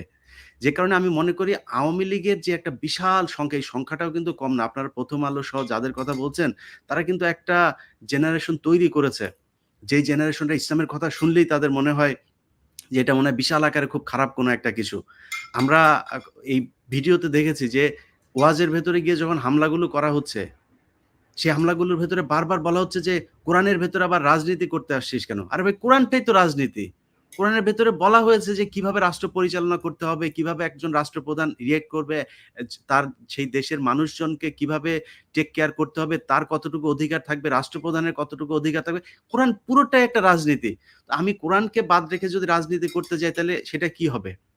সো তাদের সমস্যাটা হচ্ছে ওই জায়গাটা। এখন এই জেনারেশন যাদের কোরআনের কথা শুনলেই রাগ ওঠে, ঘৃণা লাগে, তারা তাইলে কই যাবে? তাদের তো একটা দলে যাইতে হবে। সো সেই দলটা আওয়ামী লীগই হবে। তাদের সবচাইতে ভালো চয়েস আমি মনে করি আওয়ামী লীগ। এবং ভারতের কথাও যদি বলেন, তাদেরও আমি মনে করি শেখ হাসিনার চাইতে বা আওয়ামী লীগের চাইতে ভালো চয়েস আর কোনো কিছু নাই। আপনি দেখবেন যে সুশীল-টুশীল সব কিন্তু একটা জায়গায় গিয়ে সবাই আওয়ামী লীগের মতো করেই কথা বলে। আর এখনকার যে কথাটা আমরা আজকে যে আলোচনা সেটা যদি বলে শেষ করি সেটা হচ্ছে যে কারো নাম আমিও ধরে বলতে চাই না। এখানে যে কয়জন আলোচনা করেছেন কেউ কিন্তু কারো নাম ধরে কারোর বিরুদ্ধে আমরা আগে যেভাবে পিনাকি দাও যেভাবে সরাসরি ওনার বিখ্যাত সব ডায়লগ আছে কাঁঠাল রানী, জয় বাংলা টয় বাংলা যা আছে। তারপরে একটা গান আছে সেই গানটা নাই বললাম আজকে। তো এখন এই যে আমাদের সরাসরি কিন্তু আমরা আক্রমণ করেছি। আমি নিজে খুব স্ল্যাংও ইউজ করেছি অনেক সময় এদের বিরুদ্ধে। আজকে কিন্তু আমরা সেইটা করছি না। কারণ কি? কারণ উনাদের প্রতি আমাদের সেই ক্ষোভটা নাই। আমরা বিশ্বাস করি যে ডক্টর মোহাম্মদ ইউনূস খুব ভালো একটা উদ্দেশ্য নিয়ে বাংলাদেশের রাজনৈতিক দলগুলো মানে একটা খারাপ সিদ্ধান্তে গিয়েছে বা একটা আমি বলব যে ভুল পথে তারা পরিচালিত হয়েছে। যেই কারণেই ডক্টর মোহাম্মদ ইউনূসকে আসতে হয়েছে। ছাত্র আন্দোলন হয়েছে, মানুষ মারা গিয়েছে। আমি চাই একটা রাস্তায় তারা তুলে নিয়ে দিয়ে যাক যে এই রাজনৈতিক দলগুলো এইভাবে চলবে। কিন্তু আমার মনে হয় এত বড় একটা গণহত্যার পরে যেভাবে দেশটা শুরু হওয়ার দরকার ছিল, কারণ আমি কয়েকটা পয়েন্ট যদি কনক ভাই বলি। ১ নাম্বার পরের দিনই যেটা দরকার ছিল, আমি বিশ্বাস করতে পারি না। কালকে আমাকে একজন একটা ভয়েস মেইল পাঠিয়েছে একজনের মাধ্যমে। সেই ব্যক্তিকে বলেছে আমাকে যেন সেটা পাঠায়। সিলেটে একজন আহত ছাত্র, তার হসপিটালে চিকিৎসার অভাবে তাকে বের করে দিয়েছে। তার চিকিৎসার টাকা নাই। এই পর্যন্ত যতজন মানুষ মারা গিয়েছে তাদের পরিবারকে আমি মনে করি একটা রাষ্ট্রের কাছে ২০০ কোটি ৫০০ কোটি টাকা বাজেট কোনো ব্যাপার না। এই পরিবারগুলোকে কি আপনার মানে লামসাম না যে ২ লাখ ৫ লাখ এটা না, এটা কিছু না। এটা দিয়ে তার ২ মাসও বাসার বাজারের খরচ হবে না। অন্তত কমপক্ষে কোটি টাকা তাদেরকে একটা দিতে হবে। যে এই টাকাটা তাদের পরিবারকে দেয়া হলো। বিডিআর বিদ্রোহ কথিত যে বিডিআর বিদ্রোহের কথা বলে বিডিআর এর এই যে সদস্যদেরকে রাখা হয়েছে, পরের দিন তাদেরকে আপনার চ্যানেলেও দেখছি যে অনেক মানুষ কথা বলছে যে বিডিআর বিদ্রোহটা আসলে এটা বিডিআররা করে নাই, এটা ভারতের একটা ছিল, আওয়ামী লীগের একটা নাটক ছিল। তাইলে এখন পর্যন্ত বিডিআর এর সেই সৈনিকরা কেন জেল থেকে বের হইতে পারে নাই? তাদেরকে তো তার পরের দিন বের করতে হবে। সেটা করা হয় নাই। ঠিক ৪ তারিখে ৫ তারিখের আগেও ৩-৪ দিন আগেও আপনি যখন কিনা এই ১৯ জুলাই যখন কিনা গণহত্যাটা করা হলো, তারপরে ১ম কিন্তু শেখ হাসিনা আপনার একটা তৈরি করতে চেয়েছিল, প্লট তৈরি করতে চেয়েছিল এবং সেটাতে নেতৃত্ব দিয়েছে ব্যবসায়ীরা। তাদের সাথে একটা মিটিং হলো। সেই মিটিং এর ভেতরে ব্যবসায়ীরা যেভাবে নগ্নভাবে শেখ হাসিনাকে সমর্থন করেছে যে তারা এই সরকারের সব পর্যায়ে গিয়ে তারা সরকারের পাশে থাকতে চায়। সেই ব্যবসায়ীদেরকে আমি মনে করি সব কয়টাকে ধরে জেলখানায় ঢুকানো দরকার ছিল। যদি তাদের বিরুদ্ধে সেইটা নাও হয়, তাদের কাছ থেকে টাকা নিয়ে যে একেকটা কোম্পানিকে ধরে দিতে হবে যে তুমি ১০ কোটি টাকা দিবা, তুমি ১০ কোটি টাকা দিবা, প্রতিটা পরিবারদেরকে তাদের টাকা। কারণ তাদের এই শেখ হাসিনার মানে পিছনে তারা থাকবে এটা বলার কারণেই শেখ হাসিনা সাহস পেয়েছে আবার ফের ৩ তারিখ, ৪ তারিখ, ২ তারিখে এই গণহত্যাগুলো চালানো। অতএব তাদেরকে করতে হবে। এখন মনে করেন যে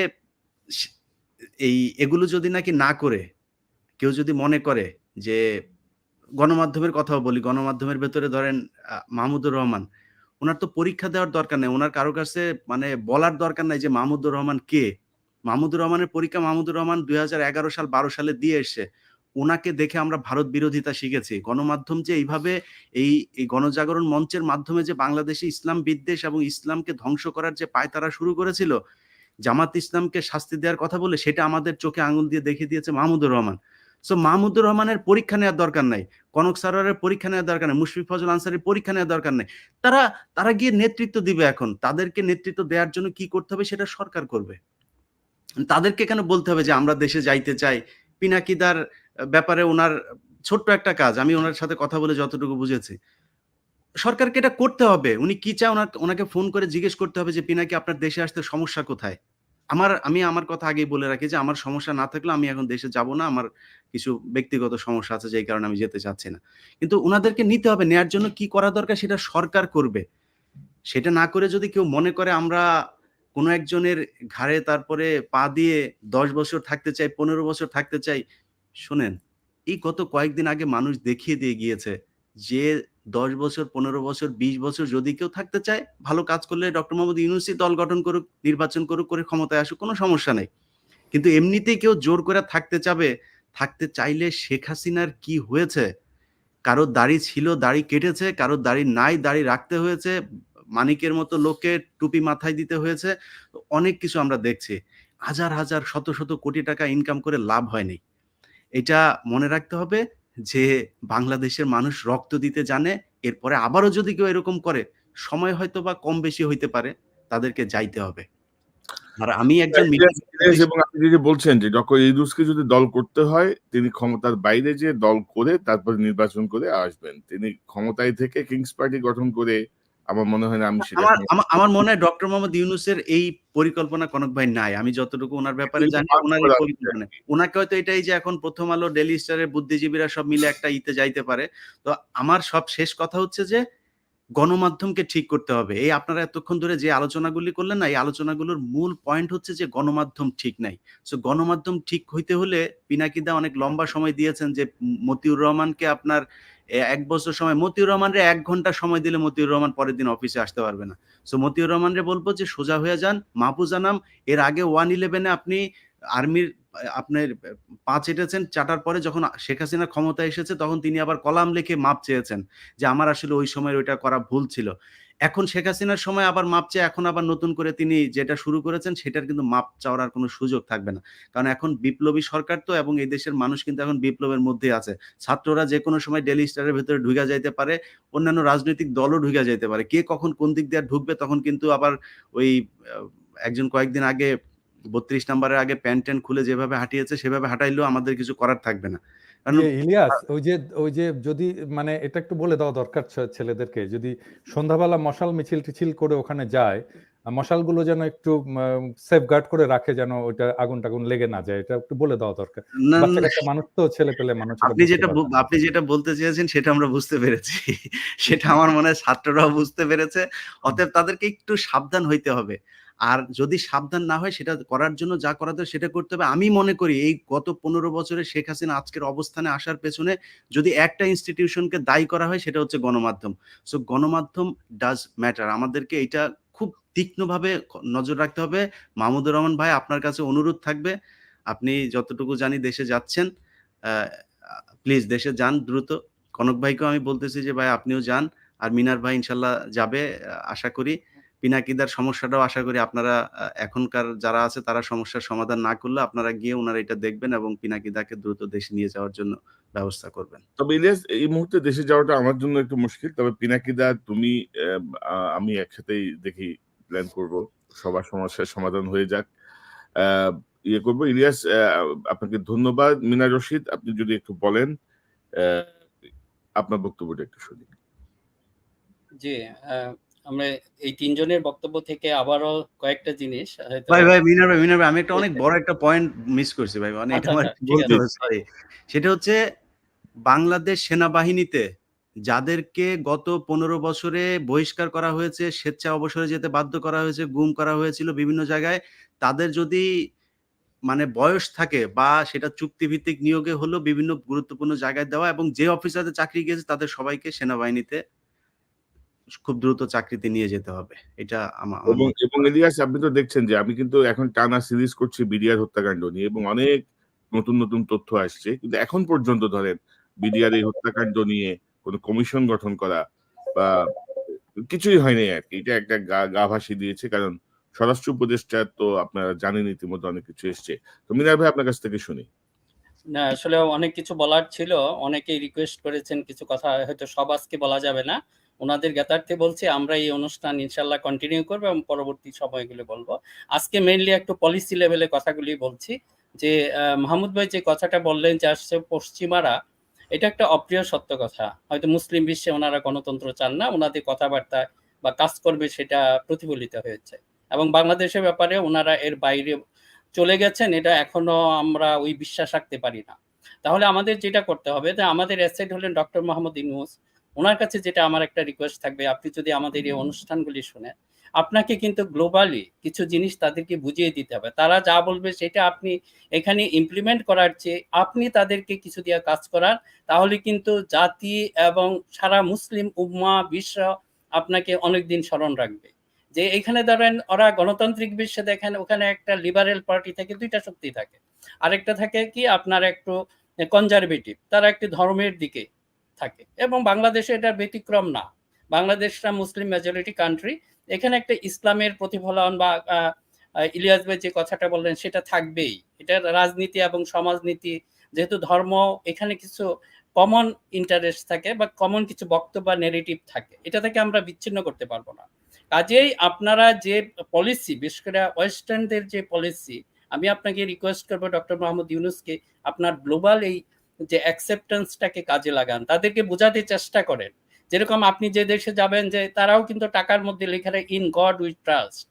কাজে আমাদের সংবিধান, এই যে আজকে আমি এটা বলবো না, পিনাকিদা আসলে একটা চমৎকার অনুষ্ঠান করেছেন, সংবিধানের বিষয়ে যে একটা কমিশন করা হয়েছে। এখন যাকে কমিটিতে রেখেছেন, উনি কি এই দেশের, ওনারা তো এই দেশের, হ্যাঁ উনি অনেক জ্ঞানী মানুষ, অনেক প্রজ্ঞাবান, কিন্তু এক ধরনের শেকড় ছেঁড়া। ওনারা হয়তো এই জাতির বোধ, বিশ্বাস, চেতনা বা এইগুলি ওনারা ধারণ করেন না, বরং এটার অনেক সময় উল্টো করেন। কাজেই যে এটা হবে, যে সংবিধানটা হবে, সেটাকে এই বিশ্বাসটাকে প্রতিফলিত হবে, কিংবা বিশেষ করে যে আমাদের যে ইয়াং জেনারেশনে যে এতগুলি মানুষ রক্ত দিয়েছে, তাদের আসলে একটা নিড এবং এক্সপেকটেশন ছিল, সেই এক্সপেকটেশনটা কি এই সংবিধানে বা আপনারা যে কমিশন করেছেন সেটাকে প্রতিফলিত হবে? বিশেষভাবে আমি বলতে চাচ্ছি আল্লাহর উপর পূর্ণ আস্থা ও বিশ্বাস। আমি জানি না এই বিষয়টা নিয়ে বিএনপি যে দলের প্রতিষ্ঠাতা এটা সংবিধানে অ্যাড করেছেন, আমার তো কেন যেন মনে হচ্ছে এই জিনিসটা ধীরে ধীরে সরে দেবানো বিএনপি সাহস করবে কিনা আমি জানি না, আই এম ডাউটফুল। কাজে আমাদেরকে এই ব্যাপারেও একটু সতর্ক থাকতে হবে। বিএনপিকে তার মূল শক্তি সেটার ব্যাপারে একটু সচেতন থাকতে হবে। যারা সংবিধান করবেন, এখন দেখেন এই যে আল্লাহর উপর পূর্ণ আস্থা ও বিশ্বাস, এই অংশটা যদি না থাকে, আমাদের স্বাধীনতা সার্বভৌমত্ব টিকবে না। কারণ তা না হলে, কারণ আমরা যদি এই বিশ্বাস থেকে আমরা বের হয়ে আসি, তাহলে পশ্চিমবঙ্গ এবং পূর্ববঙ্গ, যেটাকে আমরা বাংলাদেশ না এখন আমরা স্বাধীন করেছি, সেটার মধ্যে কোনো ডিফারেন্স থাকবে না। কাজেই এইটাতে যদি আপনাদের একজনের দুদুল্যমনতা থাকে, যা আমরা দেখতে পাচ্ছি, দেখা যাচ্ছে কেউ একটা আবেগের বশে আল্লাহ হয়তো কথাটা বলে ফেললেন, তার বিএনপি অনেকে সেটা আতঙ্কগ্রস্ত হয়ে পড়েন। এই অবস্থা থেকে বের হয়ে আসতে হবে। আপনারা যদি এগুলো আমরা শক্তভাবে ধরে না রাখি, এই যে মনে করেন যে শেখ হাসিনাকে এইটা সম্ভব হয়েছে কিসের জন্যে? এই যে আজকে রেজওয়ানা, কি জানি, সৈয়দা রেজওয়ানা হক, উনি একটা কথা বলেছেন, যেখানে এটা শুনলে আমার কাছে খুব ভালো লাগে না। আমি বিএনপির কেউ না, তারপরে যেটা মনে হচ্ছে বিএনপি কে উনি কোনো একটা পাত্তাই দিতে চাচ্ছেন না, যে বিএনপির এখানে কোনো অবদান নাই। আপনারা এই প্রশ্নগুলি কেন তৈরি করছেন? আমরা তো বলছি না যে বিএনপি, আপনার হয়তো একটু সময়, আমি কয়েক মিনিট সময় নিচ্ছি, যে এখানে আসলে এই জিনিসটা আমাদের স্পষ্ট করা দরকার, যে এই যে আন্দোলনটা হয়েছে, এই রেভলিউশনটা হয়েছে, এটা কিসের জন্য? এখানে কয়েকটা পিলার ছিল, আমি খুব সংক্ষেপে বলবো। প্রথম পিলারটা ছিল রাজনৈতিক শক্তি। সেকেন্ড পিলার ছিল যে আমাদের যারা গণমাধ্যমের সবাই করে নাই, আমি এটা আসলে সবাইকে জন্য আমরা মিলিয়ে না ফেলি, এত কিছুর পরে গণমাধ্যমের কিছু কর্মী হোক বা যারা সাংবাদিক ছিলেন, তাদের একটা ভূমিকা আছে, এবং সাথে সাথে মেইন ভূমিকাটা পালন করেছেন যে আমাদের যারা সোশ্যাল মিডিয়াতে কাজ করেছেন। কাজে এটাও কিন্তু আমি 2 নাম্বার পিলার দিচ্ছি। 1 নাম্বার পিলার পলিটিক্যাল ফোর্স, যারা 15 বছর থেকে 15 বা আরো বেশি সময় ধরে এটা সংগ্রাম করে এটাকে বাঁচিয়ে রেখেছেন, কিন্তু 2টা পিলার দাঁড়িয়েছিল, কিন্তু এটা তো 2টা পিলারে তো একটা গড়তে পারে না। হ্যাঁ, থার্ড অ্যান্ড ফোর্থ পিলার, দেখেন থার্ড পিলার হলো সে ছাত্র সমাজ, আমি এটা দিব। ফোর্থ হলো জনগণের সেই আবেগ বা জনগণের সমর্থন। আগে 2টা পিলার দাঁড়িয়েছিল, কিন্তু এটা আমরা করতে পারি নাই, এটা তাদের ব্যর্থতা না, আমরা পারি নাই যে আরো কিছু পিলার ছিল, বিশেষ করে যে জনগণের একটা সহানুভূতি বা এটার প্রতি, আন্দোলনের প্রতি, সেটা গ্রো করে নাই। এই যে এইখানে হলো প্রথম আলোর ভূমিকা। প্রথম আলো সহ যে আমাদের সো কল সুশীল ছিল, তারা সমাজটাকে ডিপলিটিসাইজ করে ফেলেছে। যদি একটা ছাত্র শিবির বা ছাত্র দলের ছেলে মারা যেত, আমাদের কোনো সহানুভূতি ছিল না, এটা এমন একটা ধারণা, ওটা তো মরবেই। এই কারণে কাজে তাদের প্রতি ব্লেম না দিয়ে আমাদের ব্লেমটা আনতে হবে সেখানে। এই জন্যই এইবার যখন ছাত্র জনতা এগিয়ে আসলো, পলিটিক্যাল ফোর্স একটা ওয়াইজ ডিসিশন নিয়েছে। তারা তো জানতো যে আমাদের সমাজটা ডিপলিটিসাইজ, আমরা যদি এখানে হাজার হাজারো জীবন দিই, তাহলে মানুষের সহানুভূতি আসবে না। কাজে এটার জন্য তাদেরকে দায়ী করেন না, এইটা যারা এই যে ডিপলিটিসাইজের পিছনে কাজ করেছেন তারা দায়ী। কাজেই যখন এই 4টা পিলার দাঁড়িয়ে যায়, তখন শেষ মুহূর্তে কেটছে সেনাবাহিনী এসে, কারণ 4টা পিলার হলে তো একটা ঘর উঠবে না, সেনাবাহিনী এসে সেটাতে ওয়াল, দেওয়াল এবং ছাদ দিয়েছে। কাজেই রেজওয়ানা, আপনাকে অনুরোধ করব, সারা বছর তো খালি গাছপালা এগুলি নিয়ে, পরিবেশ নিয়ে কাজ করেন, কিন্তু এখানে মূল শক্তি হলো মানুষ। মানুষকে নিয়ে তো আপনাদের কোনো কথা নেই। না, এবং কাজে মিনার ভাই, আমি যদি আপনার সঙ্গে একটু যোগ করি, যারা উপদেষ্টা হিসেবে যোগ দিয়েছেন গত 18 বছরে, তারা ব্যক্তিগতভাবে কেউ কোনো ক্ষতিগ্রস্ততার শিকার হন নাই। তারা বসে জি, বসে জি। এনজিওর প্রজেক্ট প্রপোজাল লিখেছেন, তারা টাকা এসেছে, তারা কাজ করেছেন। তাদেরকে কেউ বাধা দিয়েছে, ক্ষতিগ্রস্ত না হয়েছে? শুভ্র ভাই জেলে গেছেন। শুভ্র ভাই জেলে গেছেন, একজন মাত্র ব্যক্তি। আর প্রফেসর ইউনূসও সাফারা উনিও সাজাপ্রাপ্ত সাফারা। হয়েছেন। করার চেষ্টা হয়েছে। আর আসিফ ভাই কিছু কথাবার্তা বলেছেন। এই ৩ জনের বাইরে ধরেন এই যে ২১ জন বা কতজনের প্যানেল, কারোর কোনো তেমন ভূমিকা নাই। তারা এটাকে কনক পালন করতে পারছেন কিনা? এটা জি, হচ্ছে কথা। কনক ভাই সেই কথাটাই বলছি যে আপনারা হচ্ছেন এমন মুন্সি, উনারা জানেন না কার সিন্নি কাচ্ছেন। জাস্ট আপনাদেরকে একটু স্মরণ করিয়ে দিচ্ছি, আপনারা একটু স্মরণ রাখবেন আর উল্টাপাল্টা কথা বলবেন না। বললাম তো আপনারা কাজ করেন, কাজের সুযোগ আমরা দিব। কিন্তু অকাজ করবেন, কুকাজ করবেন সেটা মনে করবেন না আমরা ওয়াচ ডগ হিসাবে কাজ করব, যেকোনো মুহূর্তেই ধরে রাখবো। আমাদের সেই শক্তি আছে, আমরা কোনো কিছু ভয় পাই না। কে কি বলবে জীবনের সেটাই তো বললাম। আল্লাহর উপর পূর্ণ আস্থা বিশ্বাসী। কাজে আমার যদি মরণ লেখা থাকে আমি যে কোনো জায়গায় মরবো। এটা হচ্ছে দিস ইজ মাই চয়েস। আমি কিভাবে মরতে চাই, আমি কি সিংহের মতো গর্জন করে মরবো না ইঁদুরের মতো ঘরে বসে মরবো। কাজে এই বিশ্বাস যাদের আছে, কাজে এটা বুঝতে চেষ্টা করেন। আমরা এই বিশ্বাসের জায়গায় আপনারা খোঁচা দিয়েন না। খোঁচা দিলে কেউ টিকতে পারবেন না। এটা আমরা এমন এক শক্তির সাথে আমাদের in harmony with the nature, এটা আমি অনেকে বলে আগেও বলেছি, আমরা এমন এক শক্তির সাথে বিশ্বাস করি, কাজে আমাদেরকে সেটা থেকে আপনারা দূরে সরাতে পারবেন না। কাজে আপনারা যে এলিট শ্রেণী বা যেটাই তৈরি করেছেন, এটা জানি না কার মাধ্যমে হয়েছে, আপনারা কাজ করেন।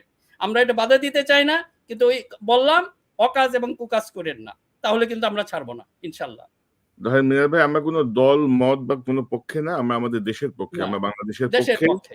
তবে জি, ধরেন এখানে যদি কেউ যদি কোনো ডিপলিটিসাইজেশন বা 111 এর মতো যদি বিরাজনীতিকরণের উদ্যোগ নেয়, তাদের মতো করে মনে করে যে আমরা মহান ব্যক্তি, আমরা যা চাইবো তাহাই হইবে, সেটা মেনে নেওয়া হবে না। আমরা অনুষ্ঠান শেষ করব। হ্যাঁ, করণ ভাই, আমি যেটা হয়েছে আমি পিনাকিদার কাছে সেটা অনুরোধ করব যে এইটা ব্যাপারে হয়তো উনি একটা উদ্যোগ নেবেন। এই অল্প কথায় শেষ হবে না, যে এই যে যারা এখানে মুন্সি হয়ে বসেছেন, সিন্নি খাচ্ছেন, কার সিন্নি খাচ্ছেন উনি যেন একটু দেখিয়ে দেন। ধন্যবাদ। এবং এবং আজকে আমরা একটু অনুষ্ঠান শেষ করার আগে একটা প্রসঙ্গে কথা বলি। আমরা প্রতি রবিবার যদি এরকম একটা আলোচনা করি, এবং পিনাকিদা, আপনি কিন্তু একবার বলছিলেন যে একটা শ্যাডো কিছু একটা আলোচনা বা এরকম কিছু। আমার মনে হয় যে এই একটা এটা খুবই একটা ভালো একটা বিষয় তুলেছেন। এবং এটা নিয়ে আমি কথা বলতাম, পার্সোনালি কথা বলতাম। এখানে যখন আসলো আমাদের কাজটা শুরু করতে হবে এই কমিশনগুলো নিয়ে। হ্যাঁ, যে সংস্কার কমিশনগুলো নিয়ে। এবং আমি রাজি আছি, কোনো অসুবিধা নাই। যদি মাহমুদ ভাই পারেন, এখানে সবচেয়ে হচ্ছে মুরব্বী হচ্ছে মাহমুদ ভাই যদি বলেন, তাহলে ডেফিনেটলি আমি থাকবো। আমি তারপরে যেটা ভাবছি, যেমন ধরেন যে আমরা আজকে এই অনুষ্ঠানটা ইলিয়াসের চ্যানেলেও সরাসরি যাচ্ছে। ভবিষ্যতে হয়তো আপনার চ্যানেলেও আমরা এখান থেকে একযোগে যাবো সরাসরি। এবং অন্তত মানে প্রতি সপ্তাহের অগ্রগতিটা নিয়ে, প্রতি সপ্তাহে কোন কমিশন বা কোন মন্ত্রণালয় কি করলো, আমি স্পেসিফিক আলোচনা। যে খুবই তাদের ভালো হয়। প্রথম হচ্ছে মুরব্বী মাহমুদ ভাই কি বলেন? মাহমুদ কি বলেন? মাহমুদ ভাই সময় দিতে পারবেন কিনা? খুব ভালো আইডিয়া। তবে আমার একটা সাজেশন থাকবে যে আমরা যে আলোচনাটা করব, যেন এক একটা সপ্তাহে আমরা শুধু একটা কমিশন নিয়ে আলোচনা করি, না হলে খেয়ে হারিয়ে যাবে। আচ্ছা। যেহেতু ঠিক 6টা আছে। কমিশন, আমার মনে হয় যে প্রত্যেকটা কমিশন নিয়ে আলাদা আলাদা আলোচনা করলে এটা মিনিংফুল হবে। কিন্তু আর মাহমুদ ভাই, ধরেন আমরা যদি একেকজন যদি একেকটা বিষয় বা একজন যদি ২ টা করে আলোচনা করি, কারণ অনেকগুলো ইস্যু তো ধরেন তাতে অনেক লম্বা হয়ে যায় আলোচনাটা। আমাদের মিনিমাম দর্শক ১ থেকে ১.৫ ঘন্টার মধ্যে আমরা সীমিত রাখবো আরকি। ১.৫ ঘন্টার মধ্যে সীমিত রাখতে চাই। ১.৫ ঘন্টার মধ্যে শেষ, এবং ম্যাক্সিমাম দুটার বেশি আলোচনা করলে এটা ইয়ে থাকবে না, এটা খেয়েই থাকবে না এই আলোচনা। ইলিয়াস, আপনি কি মনে করেন ইলিয়াস? ঠিক আছে, কিন্তু আমার মনে হয় সময়টা আপনাদের আরেকটু আগায় দেওয়া দরকার। কারণ বাংলাদেশে এখন ধরেন বাজে রাত ১টা। আমার মনে হয় বাংলাদেশ সময় প্রতি ১০টা না, এটা ৯টায় করলে সবচেয়ে ভালো হয়। প্রতি রবিবার রাত ৯টা। জি। ওই ঠিক আছে। সময়টাতেই মানুষ মানে ধরেন সকালে কেউ যদি ৮টায় অফিসে যায়, তার তো আমার মনে হয় এটা আমরা আলোচনা করে নেব। এখন আর এটাকে দীর্ঘ না হ্যাঁ, করি আমরা। জি। আমার একটা শেষ বক্তব্য আমি দিতে চাই, তারপরে অন্যরা যদি বলতে চায়। আমার শেষ বক্তব্য হচ্ছে যে আমার দুটো দাবি আছে এই সরকারের কাছে, ইমিডিয়েট দাবি। ১ নম্বর হচ্ছে যে ফ্যাসিবাদের যে আইকন, শেখ মুজিবের কোনো ছবি কোনো সরকারি প্রতিষ্ঠানে থাকতে পারবে না। এটা আমার এই সরকারের কাছে ইমিডিয়েট দাবি। কারণ এটা খুব আশ্চর্য, এটা থাকে কিভাবে ভাই, এখনো কিভাবে কিন্তু থাকে? আছে তো এখনো আছে। তো কারণ সবকিছুর আইকন থাকে। ওই যে প্রশ্নটা আপনি শুরু করলেন যে ফ্যাসিবাদ আবার ফেরত আসবে কিনা, তো আমি যদি ফ্যাসিবাদের আইকনকে রেখে দেই, তাহলে ফ্যাসিবাদ ফেরার রাস্তা তো আমি রেখে দিচ্ছি। তো আমি জানি না কিভাবে এখনো সেই ফ্যাসিবাদের আইকনের ছবি এখনো শোভা পাচ্ছে উপদেষ্টাদের পেছনে। কাজে আমার দাবি হচ্ছে ইমিডিয়েট এটাকে মানে সরিয়ে ফেলতে হবে, নামিয়ে ফেলতে হবে। আমার দাবি হচ্ছে দ্বিতীয়টা বলে শেষ করি, তারপরে তোমরা বলো। আর সেকেন্ডটা হলো যে শেখ হাসিনার যে মেয়ে জালিয়াতি করে ওয়ার্ল্ড হেলথ অর্গানাইজেশনে চাকরি নিয়েছে ভারতে, এবং সেই সুযোগে ভারতে বসে বাংলাদেশ বিরোধী ষড়যন্ত্র করতে পারছে ভারতের ডিপ স্টেটের সহায়তায়। এটা সম্ভব হয়েছে কারণ তাকে বাংলাদেশ সরকার থেকে মনোনীত করা হয়েছে। তদানীন্তন সরকার মানে তার মায়ের সরকার মনোনীত করেছিল এই ওয়ার্ল্ড হেলথ অর্গানাইজেশনের চাকরির জন্য। আমার দাবি হচ্ছে ইমিডিয়েটলি তার মনোনয়ন বাতিল করতে হবে বাংলাদেশ সরকারকে। এটা একটা এক্সিকিউটিভ অর্ডারের দরকার, এবং সেটা পররাষ্ট্র মন্ত্রণালয় ওয়ার্ল্ড হেলথ অর্গানাইজেশনকে জানিয়ে দেবে যে আমরা এই মনোনয়ন প্রত্যাহার করছি। এখন তারপরে it is up to World Health Organization এই চাকরি তারা রাখবে কিনা। আমার আজকের অনুষ্ঠানে সবশেষে এই দাবি দুটো দিয়ে আপনাদেরকে ধন্যবাদ জানাচ্ছি এই অনুষ্ঠানের আয়োজন করবার জন্য। এবং মাহমুদ ভাই, আপনি এই হাসিনা কন্যার এই বিষয়টি এই সরকার শপথ নেওয়ার আগেই আমার চ্যানেলে বলেছেন। আপনার বলেছিলাম, কিন্তু আজ পর্যন্ত এটা নিয়ে কোনো আলোচনাও শুনি নাই আমি। কোন সরকার? এই জন্য আমি বুঝতে পারি না এরা কারা, কাকে রিপ্রেজেন্ট। নেক্সট উইকে মানে আমার দাবি এটা যে এখানে ধরেন পিনাকি দাও একজন গবেষক, মাহমুদুর রহমান ভাই উনিও লেখক, গবেষক, সাংবাদিক, মিনার ভাই অনেক পড়াশোনা করেন। আমি চাই পরের সপ্তাহে শেখ মুজিব মানে উনি কেমন ছিলেন এটার উপর, এটার যেই নামকরণই করেন আমার মনে হয় এটা খুব গুরুত্বপূর্ণ একটা আলোচনা, যে তাকে কিন্তু বিতর্কের বাইরে রাখা হচ্ছে, কিন্তু শেখ মুজিব শেখ হাসিনার চাইতেও তো বড় স্বৈরাচার ছিল। জি, আমরা যে আলোচনা করে আমরা টপিকটা ঠিক করে নেব, কোনো অসুবিধা নেই। শেখ মুজিব শেখ হাসিনার বাবা, শেখ হাসিনার বাবা। হ্যাঁ, আপনার বই আমি পড়েছি, আপনি দেখেন আপনি যখন শেখ মুজিবকে নিয়ে কথা বলেন, আমার অনেকগুলো প্রোগ্রাম শুধু শেখ মুজিবকে নিয়ে আছে, 5টা ভলিউম করেছি আমি। সেখানে অনেক কমেন্ট দেখেছি এরকম যে ও মাই গড, আমি জানতাম না কিছু, 12 বছর কি শিখে আসলাম, এতদিন কি শিখেছি, আমরা পাঠ্যপুস্তকে কি পড়েছি, হ্যাঁ তাহলে এতদিন কি মিথ্যা জানতাম। এই কমেন্টগুলো অনেক, তারা কিন্তু বিশ্বাস করছে আমাদেরকে, তারা কিন্তু ওই বইগুলো যে রেফারেন্স আমরা দিয়েছি সেগুলো বিশ্বাস করছে, কিন্তু তারা জানতো না। এখন আমার মনে হয় এটা নিয়ে একটা আলোচনা করা খুবই জরুরি। তারপরে যদি কোনো মন্ত্রণালয়ে কোনো বিশেষ উপদেষ্টারা যদি তার ছবি রাখে সেটার জন্য, তাহলে তার ব্যাপারে ওইভাবেই যেতে হবে আর কি। নিশ্চয়ই নিশ্চয়ই। মিনা ভাই, আপনার সর্বশেষ মন্তব্য যদি থাকে। হ্যাঁ, যে আসলে একটা দীর্ঘ হয়ে যাচ্ছে। আমাদের শেষ কথা যেটা, যে আমরা যেন সাবোটাইজের যেটা আমরা সন্দেহ করতেছি, এটা আসলে ওনাদের সেফটির জন্যই যারা এখানে আছেন সবাইকে স্মরণ করিয়ে দিতে চাই। এটা যদি ফেইলিওর হয়, যে আপনারা হবেন প্রথম ভিকটিম। আমাদেরকে এখনো যদিও সমালোচক বা শত্রু হিসাবে গণ্য করবেন না, আমরা আপনাদের কারেক্টিভের অ্যাকশনের জন্য এগুলি বলে যাচ্ছি, এটা সেভাবেই গ্রহণ করবেন। জি, ধন্যবাদ। পিনাকিদা, আপনার সর্বশেষ মন্তব্য দিয়ে আমরা অনুষ্ঠান শেষ করবো। মাহমুদ ভাই যখন সাহস দিলেন, তখন আমি আরেকটা বিষয় অ্যাড করতে চাই, সেটা হচ্ছে যে ধানমন্ডি 32 নাম্বার এটা মাটির সাথে মিশিয়ে দিতে হবে বুলডোজার দিয়ে, এবং এটা কোনো মাপ নাই। এই আইকনটা ওখানে রেখে দিলে এইটাকে কেন্দ্র করেই আবার এটা উত্থিত হবে আওয়ামী লীগ। আর দ্বিতীয়ত হচ্ছে যে যারা শেখ মুজিবের ছবি পিছনে লাগিয়ে উপদেষ্টাগিরি করছে, তাদেরকে যেন জনতা অপমানিত করে, পচা ডিম দিয়ে, পচা টমেটো দিয়ে, পানির বোতল দিয়ে, যেখানে পচা ডিম দিয়ে, যেখানে যেভাবে পারে ছুড়বে, যদি পেছনে শেখ মুজিবের ছবি থাকে। জি, ধন্যবাদ। ধন্যবাদ আপনাদের, ডক্টর মাহমুদুর রহমান, মিনা রশিদ, পিনাকিদা, ইলিয়াস হোসেন, আপনাদের সবাইকে ধন্যবাদ জানাচ্ছি আজকের এই আলোচনায় অংশ নেওয়ার জন্য। আমরা আশা করি আমাদের উদ্যোগ কন্টিনিউ থাকবে, এবং আমরা প্রতি সপ্তাহে অন্তত রবিবারে 1-1.5 ঘন্টার জন্য সার্বিক পরিস্থিতি জনগণের সামনে তুলে ধরবো এক আলোচনার মাধ্যমে। আপনাদেরকে অসংখ্য ধন্যবাদ। দর্শক, এতক্ষণ যারা এই অনুষ্ঠান শুনলেন, নিশ্চয়ই আপনার এই আলোচনা মর্মার্থ উপলব্ধি করতে সক্ষম হবেন।